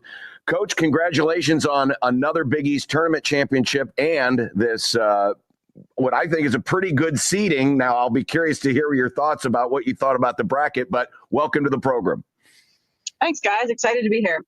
So I'm curious your view on the bracket in general. How do you think the committee did? Because there was a lot of interesting choices in there, and certainly they kind of made everyone sweat it out there after they announced the top 3 seeds last night. Yeah, it's a tough job, and I think our sport is getting more and more parity, so it makes it more difficult. I think some people are scratching their head about Arizona not getting in. I think the South Dakota State choice to give them an at-large was not a right or wrong. Their RPI said they should be in, but they didn't have a top 50 win. I don't think they played a top 50 team, so you can make arguments both ways on that, what metrics you're following, but that committee works hard. I know they put a lot of work into it. So, now you go play the matches. Coach, were you how frustrated were you by it? I know that was a talking point last night when you had a chance to do the rounds with some of the local media. Is that something that you allow yourself to be frustrated by for a couple of seconds and then move on, or how did that work out for you? Well, in regards to where we landed, that's where we anticipated we would land. When the committee had given a top 16 a month and a half ago, gosh, I don't know if we landed at 5 or 6 then, but the teams that were in front of us kept winning. There was a couple of them that toyed with us. We thought they were maybe going to lose a match, but then they pulled it out in the end. So, we took care of what we needed to take care of, but some other teams took care of what they needed to take care of to hold that seed. So, I don't think frustration, was a big emotion for me last night. I think we kind of anticipated that's where we'd land. Coach, for many, many years, we've picked apart the men's basketball brackets. And, now that we have seen women's sports and the explosion of the attention paid to women's sports get so much bigger, both on the volleyball side, the basketball side, there's more people looking into these types of things in terms of seeding and who should be in and who should be out. Do you think that the added attention to the sport brings more scrutiny and brings more criticism than maybe it did 10 years ago when you guys started making your runs? Oh, absolutely. When you have more eyeballs, people are going to rightfully sometimes scrutinize things. But the negatives are you have people that, and I'm not even talking in reference to this, but I don't know if you guys saw, Lindsey Krause put something out this week. She's a Nebraska player of, fan hate. And I think, that's been much more predominant in some higher profile sports. But, unfortunately, with more eyeballs, you get, so many more wonderful fans. But some, bad actors jump in that like to hide behind, anonymity and say some nasty things. And, and that's part of it, unfortunately. Coach, not to drift too far away from the here and now, but I do wonder, going to that answer, what are those conversations like with your athletes in terms of social media use? I have to imagine you're stay off, and they're no, that's not how we're going to operate. But that's the advice that I always give people. It's just log off. It's just so much easier. What has that been like for you in terms of maybe evolving your career, especially in recent years? Yeah, I think you're exactly right. You encourage them to not go on the message boards or not pay, not allow comments or not read those comments, but, they run into them because they're on social media. And it's easier said than done for a 18 to 22-year-old to stay off social media. So, we haven't had really, I have a couple instances of players, during my time that have had either a stalker or some nasty things being said. But I wouldn't say that's the norm. It's much more positive, but we have had to address it a few times. Talking with Creighton head coach Kirsten Bernthal Booth. outside of potential rematches with USC and Marquette, it does not appear that, at least in your region, there are rematches that are pending for you. Do you prefer avoiding rematches when you get into the tournament, especially if you have beaten those programs before? I don't have a strong preference one way or another, to be honest. It's, if I think we match up with the team well, obviously you're like, okay, I'd be happy to play them again. Sometimes you're like, whoa, we snuck that win out, and that seems pretty dang good. And if they hadn't made those errors, maybe we wouldn't have gotten the win. So then you're like, well, maybe I'd just rather get away and play somebody else. So, my mom at a young age said, don't fixate on the things you can't control. So I don't really worry about it too much. The committee decided who we will play, and we're going to prep for those teams. Coach, you won all 20 league games. You only lost 3 sets. How do you think that your team did at handling the success of this season? I've said this multiple times, but they're just a really mature group that, on paper, people said, oh, you guys are going to win the Big East, but it's hard and everyone's good. You guys know this as you watch other teams that are, there's so many upsets in sports. And for this group to show up every night after long road trips, a lot of studying, there's just so many distractions. And for them to really dominate things, I think really is a testament of the character and the leadership of this group. Coach, have you had a team enter a postseason playing as well as this one appears to be right now? Oh gosh, John, I'm old. I don't know if I can compare, but I do feel like we are playing well. I think they're a competent group. We've had some competent groups going in, there will be people that say, oh, the Big East isn't strong as compared to the other leagues. That's a negative for Creighton. And there is some truth to that, but the positives are, we are a very confident group. Every team that we played throughout the season, we have a target on our back. That's a lot of pressure that we have to deal with. We get lots of different game plans thrown at us to see if they can dissect us. So there's some big benefits that we get out of the Big East schedule. Yeah, I was going to ask you along those lines, Coach, like how prepared you feel like the schedule made you for, what is to come now over the next month? Definitely prepared us a good amount. I think the flip side of that is some of the players that we hope to be playing over the next couple weeks aren't, players that we see regularly in the Big East. They might be taller, more physical. So we've really tried to lean into trying to create that in practice. So it has been a balance all year of prepping for our next opponent, but prepping for the long term. So I hope that we've done that enough that we feel prepared that if we get a 6'5" block in front of us, we know how to handle that, even though a lot of times we're facing blocks that are, 6 foot, 6'1". Coach Booth, the lessons that you learn after losses, I've heard a lot of coaches say you learn more after a loss about yourself than you do after wins. It's been a couple of months since you last lost, but the Nebraska and the Louisville matches, can you think back to things that maybe were best learned by you and by this team in those experiences?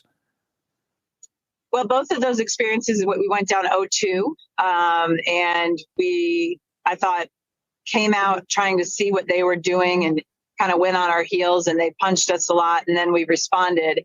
And that was a huge focus the next weekend when we went to play 2 top 10 teams in Purdue and Kansas. And our big focus that week was we've got to come out the aggressor, and we did that well. Both Louisville and Nebraska, we played, we lost in 5. We haven't had another 5-game match. So we've simulated that in practice for preparation and talked about that. But we haven't had that in a real game experience. So, those are the negatives and positives. So again, we try to create that in the gym. And, if we run into a 5-set situation, we feel like we'll be ready. Coach, looking at Thursday versus South Dakota, they had 3 players make the all-tournament team. Cameron Ferris, Defensive Player of the Year in conference this year. What type of challenges does this group present? Well, South Dakota is a perennial power in the Summit. It's one of my favorite coaching staffs. They're well coached. They're really good people. They've got a lot of Omaha kids. One of the star players I coached when she was a little kid. Two of the other star players played with my daughter for years. So I know this team personally well. And they, they're scrappy. They have good parity. We know that we're going to need to be ready for a good matchup. Kirsten Berthal Booth joining us here on Unsportsmanlike Conduct. You enter that time of year now where the next match can be the last one. And you've often talked about how special this group is. How hard is the challenge of fighting the urge not to change the way you coach based on the stakes that are involved? Oh, that doesn't seem like much of a challenge. I mean, we just kind of do what I do. It's funny at this time of year, people will be in our locker room wanting to record for social media, the pregame talk. And I'm like, it's boring. I mean, it's not going to be, I wish it was that coach that could give this, we'll talk about some different things, but it's, I think that's what makes people comfortable is consistency. We've talked all year. We don't have to be perfect. We just have to be what we call Creighton good. So that'll be what we talk about of just, we don't have to do everything right, but when we play the way that we know how to play, we do a lot more right than wrong. And those things lead to good things. Coach Kirsten Berthal Booth, Blue Jays, South Dakota this week. And of course, the matches will be at DJ Sokol Arena. Should the Blue Jays win, it's either Ole Miss or Florida State. They're on the Penn State side of the bracket. So a trip through Happy Valley would be next, more than likely. And then, of course, Louisville will be the host this year of the Final Four, where we hope the Blue Jays will land this year. Coach Booth, congratulations again. It's been an amazing season, and we want it to continue for at least, 3 more weeks? Well, I appreciate it, guys. I hope so, too. Thanks for joining us. Thank you. That's Coach Kirsten Berthal Booth, and we will continue. We've got some content and what's for dinner still to come on Unsportsmanlike Conduct in 1620 The Zone.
book, I made you some Unsportsmanlike content.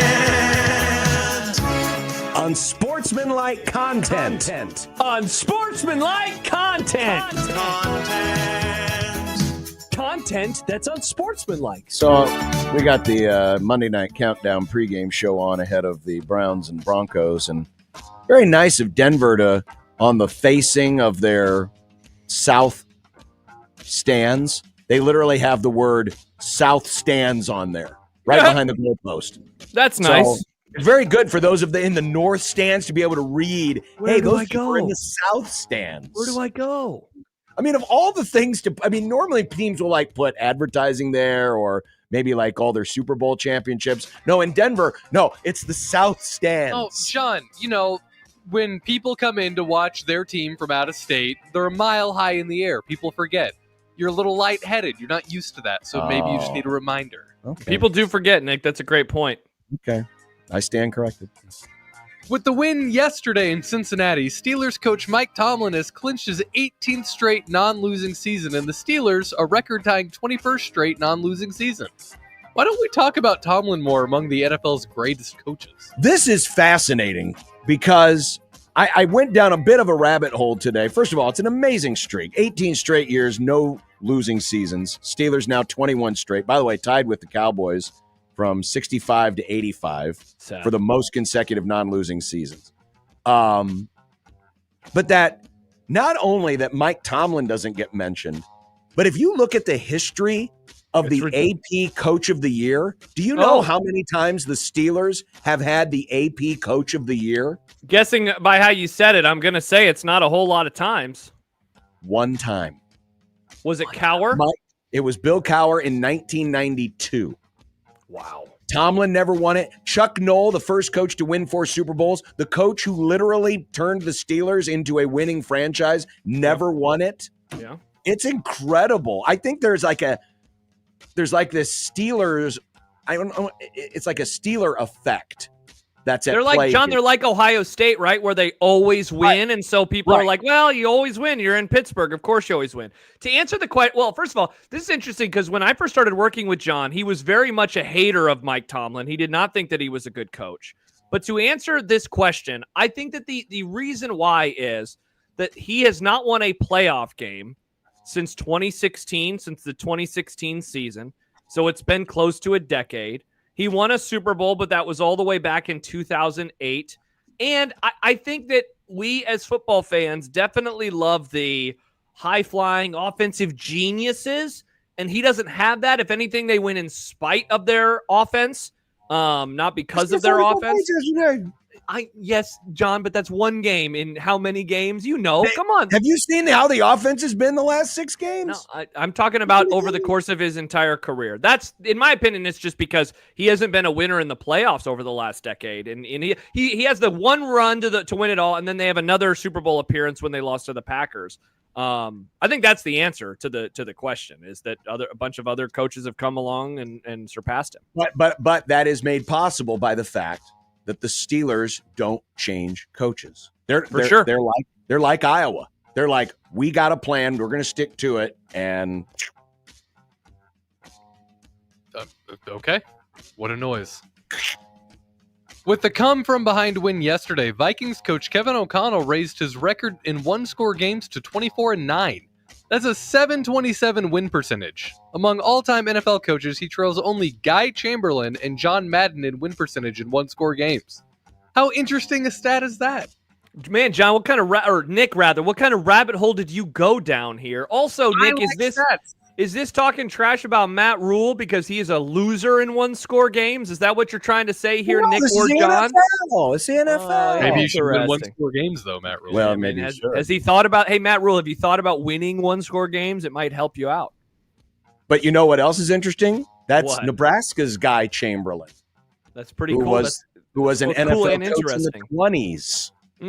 So it's a way to get the Huskers involved in all this. But that is pretty impressive that the Vikings find ways to win a lot of one-score games, and they've done so in a short period of time under Kevin O'Connell. Great comeback yesterday. I believe that was Sam Darnold's first fourth-quarter comeback in his career. Bears president Kevin Warren, you remember him from such hits as Big Ten commissioner who tried to cancel football, explained today why they let Matt Eberflus do a press conference just before he was fired. When Coach Eberflus had his press conference, we had not made our final decision. In retrospect, could we have done it better? Absolutely. But during his press conference and a couple of hours later, we had not reached our decision. So the Bears, who were on the clock to make a big decision, kind of choked in the situation? Yes. Yikes. Yes, they did. How do you, I mean, you hadn't made your decision. Mm-hmm. All you have to do is say, we're going to hold off on the press conference. I mean, certainly that could tip hands as to what they were doing, but are you kidding me? You let him go out there, do a press conference, have to answer questions all over again, assuming that he's going to still be the head coach, and then a couple hours later say, yeah, no, we're done with him now. This Bears organization is why you fail. Yeah. How about the fact, too, first time they've ever done this in season. So it's you mentioned what you did about the Steelers, and obviously they've been one of the bastions of greatness in the NFL. The Bears, for all of their warts, right? Like they do want to pretend to operate in a very specific way. And that Kevin Warren was like, yeah, we hadn't made our decision. Like, what are you doing, man? First of all, how do you not make your decision after that game when we all knew that the writing was on the wall and that they had to move on from him? Yikes. The fact that they brought him back to begin with, John, was one of the stupidest things that we've seen in the NFL in recent years. And now the last 3 times they have drafted a number 1 quarterback in the same year they fired their coach. Dumb. Stupid. That is so Bears. That watching the end of that game in the sports book was a fun experience because everyone was like, what are they doing? What are they doing? And my wife the whole time is saying, why? Shut quiet, because she thinks I'm being the loud one. Meanwhile, everyone's like, what is happening? It was so funny. To be fair, even at my mom's house, I was like, what are they doing? Shout out to Nick and his mom. Incredible. Somebody call Alex Trebek because Christian McCaffrey's season is in jeopardy. Wow. For the 49ers. Should we worry he'll never be the player he once was moving forward? Yeah, his career is cooked. His season is cooked. It's done. He was already a player who was super banged up in the last few years in Carolina. He was relatively healthy in San Francisco. An offense that was already very difficult to deal with, unlocked a whole extra level. But it's sad. It really is because I love watching him play. It's an organization also, too, John, that, when they have injuries, everyone seems to get hurt. It's not just like, oh, man, the 49ers had one guy get hurt this year. That's a bummer. No, it's like, oh, half the wide receivers are hurt. Their running back is hurt. Their offensive line is in shambles. Even Brock Purdy missed a game recently. Not great. Sadly, I think this is, if it's not the end of the line for Christian McCaffrey, the days of Christian McCaffrey being a premier player in this league are likely over, which is unfortunate. I mean, he's a great talent. He got put in a perfect situation. I mean, you couldn't have been gifted a better lifeline than leaving Carolina and going to San Francisco. And unfortunately, it's going to end like this. And you could tell right away, as soon as he slid to the ground yesterday in uncharacteristic Christian McCaffrey fashion, you thought, oh boy, this is bad. Yeah. Bruce Feldman writes, would Ohio State fire Ryan Day? A better question to ask, would Day even want this job? Is that the better question? And if so, what's the answer to the second one?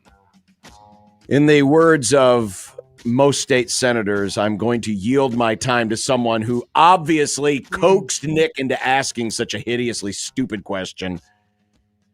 Josh, go ahead. Go ahead. Oh, really? You think it's a stupid question? No, just this is, you've been wanting to talk about this all day. So here, the floor is yours. I thought you were going to say in the words of something, Josh was right, because I've been right about this for years, even though you haven't wanted to admit it. Second of all, so this is the sicko that I am, as I've reveled in Ohio State's misery. I listened to a 2-hour Ohio State podcast yesterday. Go listen to some music. Sicko. No, never. They all, and these are very level-headed guys, Doug Maurice and Bill Landis. They tend to think that this is also untenable moving forward. I read Mandel, Feldman, all these guys. They think it's untenable. I think he's going to leave. He's talked about his family and how miserable this is for everybody. barring them going to the national championship and winning, John, I honestly think that he is going to leave Ohio State when this season is done. I do not think that he'll be their coach in 2025. Now, tomorrow we will get into the playoffs, what we think or what we believe the bracket should be, who we think's going to be in, who's going to be out. Yeah. It would be so like this ridiculously abnormal year of college football for them to win it all. Ohio State to win it all. Yeah. And then finally, we can have a decent human being as the head coach of a college football national champion. We haven't had it in at least 2 years. Nice. No, we had one last year, John. He's a very good and handsome coach. In at least 2 years. And I wish he was the coach of the Cowboys. They'd be so good. Who, Ryan Day? Well, you might get your wish. Ugh. No, you stop it. You might fit in. Nice, Nick. Good. That's a solid reference, Nick. Ryan Walters was fired this weekend by Purdue.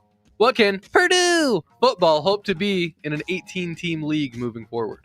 John, well, you remember go ahead. Oh, no, that's right. You yielded my time. You can start this one. Go ahead. You know how a couple years ago we had that discussion about it was the Northwestern job. I was trying to figure out what it was. And it was like, well, it's a Big Ten job. It's a Big Ten job, Big Ten money, Big Ten job, Big Ten money. And you and I were like, yeah, but like you got to finish in last place. Like, are you sure you want to go there? Purdue is now going to stress that test of it's a Big Ten job. You should want to go there. They have more money than Colorado does. They have more money than Utah does. Why wouldn't you want to go there? Well, because it's not fun to finish in 18th place. There is something, man, that I think we are going to see in the coming years. Well, unless divisions come back in a year or two, which I think that they will, where being in 7th or 8th place in a division is bad. It sucks. You're essentially at the bottom. Being in 18th place in a league is even worse, though, because you have a number that attaches yourself to the whole league. What can it hope itself to be? I don't know, man. Joe Tiller was really good there. Braum was really good there. It's a program that I think likes to fancy itself as an offensive-first program. I think that they're going to lean into that. It's kind of like when Nebraska has fired various coaches, how they have leaned into like being more like Nebraska. The Florida Gators, that university, they likes to fancy themselves as an offense-first institution. So I think that's what Purdue is going to try to do. Will they, though, given how hard of a job that is? I am a bit dubious. The bad thing about a Curt Cignetti is that it raises artificially the bar of expectation that a lot of things can be turned around quickly. But the good side of it is it gives programs like a Purdue hope. Hey, if Indiana can do it, all it takes is one good hire. Now, I don't know what their NIL situation is, which is a huge deal, of course, these days in college athletics. So that will certainly have an impact. But if I'm Purdue, all I do is I hold my nose because they don't like those people in Bloomington. You hold your nose, you look down there to Bloomington, and you say, if they can do it, we can do it too. You just got to find the right person because some people forget. Indiana was picked to finish last by many folks in this league, and they aren't last. So there is hope, but what can they hope to be? They can hope to be Indiana, where they catch lightning in a bottle. What do we think of Gus Malzahn stepping away from the UCF head coaching job to become the offensive coordinator at Florida State? Well, first off, Gus is going to have a new office mate. His name is Tony White. But this is rather interesting. I mean, because remember, UCF is no longer a group of 5 job. It's a power 5 job. Now, he may have already been on his way out the door. The last couple of seasons haven't gone as well. So maybe the posse was catching up to him. So this could be one heck of a lifeline. Out of Dodge. But I also wonder, if this is a way, and we've seen it with Chip Kelly, we're seeing it with Dana Holgerson, where guys who just love coaching ball and they love the X's and O's and they love putting the pieces together, but they hate how the pieces are made. Yes. In other words, the recruiting, the NIL, all of that nonsense. That this might be a way for Gus Malzahn to stay in the college game, but not have to deal with all the new nonsense, if you will, of college. They can coach ball. They can coach ball. Can just go out and put a bunch of X's and O's on the board and design plays and say, all right, get me this kind of guy and get me this kind of guy, and I'll see what I can do. I can just be a sous chef, and I can just work in the kitchen. Yes, chef. Kyle Boone of CBS Sports says, UConn coach Dan Hurley's hot-headed antics are an embarrassment to college basketball, his program, and himself. John, because I assume you acquiesced earlier, so Josh would have to acquiesce. Yes, I will acquiesce to John. Defend your man here, John. An embarrassment to society. I mean, I don't think he's an embarrassment to society, but he certainly is embarrassing. He is certainly, putting his program in a bad light. And also by saying things like, I'm never going to do another 3-game MTE ever again. Like that was the reason you guys failed. Seriously. No, you guys failed because you failed and you kind of melted down in a key moment at the wrong time and helped cost your team that first game, and you never recovered after that. Yeah. It is a surprising fall for grace, but this is what you get with Dan Hurley. Not only do you get the wild mood swings, but that can also eventually affect the product on the floor and the team. The team is a reflection of your leadership. And if your leadership is all over the map emotionally, your team's probably going to be like that too. And now we're seeing the bad side of it. So, Hurley is who Hurley is. He's never going to change. But I'm wondering now if he's having second thoughts about not taking the Lakers job. Yeah, that's fair. I would also say this, man. Like, if this is how you're going to react about a random 3-team tournament in Maui, like, what kind of response would you have to the pressure of being the Lakers coach? It's so weird because he's obviously super accomplished. He's obviously really good at his job, but he also acts like a child a lot of the time. Very much. Also, how the hell are they still ranked? Top 25 still, even though they got embarrassed 3 times over? No. Well, they were pretty high. Very bad. Well, it's just the AP poll. Good news is it doesn't count for anything. The media. Exactly. You know what? If Elon and Twitter could vote in the AP poll, it'd be a much better poll. That's the poll that I want. So I am told. Whooshy. What's for dinner is next on 1620 The Zone.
When you knock us down, we're going to get up, and on the way up, we're going to bite a kneecap off. Crust is good on your pizza, not your ass. I will eat your ass first. He's tough as a Woolworth steak. And then it's going to take 2 more shots to knock us down. All right. And on the way up, we're going to take your other kneecap. I'm ready to hang them up, gut them, and skin them, and chop them up. You know what? I'm ready. My daughters aren't starving to death. I'll eat my neighbors. And we're going to get up, and then it's going to take 3 shots to get us down. And when we do, we're going to take another hunk out of you. Cliff, what are you going to take away as your best memory from playing basketball at Boston College? Probably just like going out to eat. Well, as I mentioned during the crossover, I had 3 very delicious, affordable breakfasts at Denny's while I was in Las Vegas. I got a newfound respect for Denny's. We don't have many Denny's around here, so I haven't eaten at one in many, many years. It was good. It was good. It's all it needed to be was good breakfast. Come on. Okay. Where else am I going to go? I'm going to walk all the way down the strip and pay $80 for breakfast? Hell no. Nice. But last night, it was the perfect night for victory chili and cinnamon rolls. I had a nice, delicious bowl of chili with some cinnamon rolls, watching the Rams smoke the Saints. 21-14 does not tell the full story of the sheer dominance in the second half of Los Angeles, right? Hey, John, that's a great reminder. Put the hands up if your team got a dub this weekend. Wow, I thought you'd do it a little stronger. I get 2 hands because Michigan beat Ohio State as well. Oh, no, you don't. Boo. Get out of here. I have a book about Michigan, John. Oh, actually, wait. Iowa. Go Hawks. Jeez. Look at this. I have a book about Michigan. Look at that. Who cares? Oh, but that John Bacon guy, talk about a propagandist. Yeah, might as well can't wait name to him read it. Goebbels. I've had it for a decade. I don't know why I never read it. Okay. Why? Because it's all filled with lies. Hey, Michigan, we believe in ethics. No, you don't. Nice. So the wife has the vid, as I mentioned at the start of the show, so obviously she won't be cooking. Probably going to be a brats night. I got some brats earlier, so probably brats. I've got a tiny baby amount of Thanksgiving leftover that I need to eat tonight. See, that's what sucks about when you don't have Thanksgiving at home is you don't get the deliciousness of the turkey and the cranberry sauce and the dressing and the gravy. I will say this: I talked earlier. The wife and I had Thanksgiving dinner at the restaurant there at the Paris. There was some pretty good gravy. Very rich, very rich gravy. It tasted like it had some wine in it, but it was good. Gravy. Tomorrow. It's Tuesday. It is. Yep. Which means Brunts will join us, Sip will join us. Got a lot to react to, and who knows who else will enter the portal in the next 24 hours. Oh, fun. Which coaches will leave? Enjoy the game.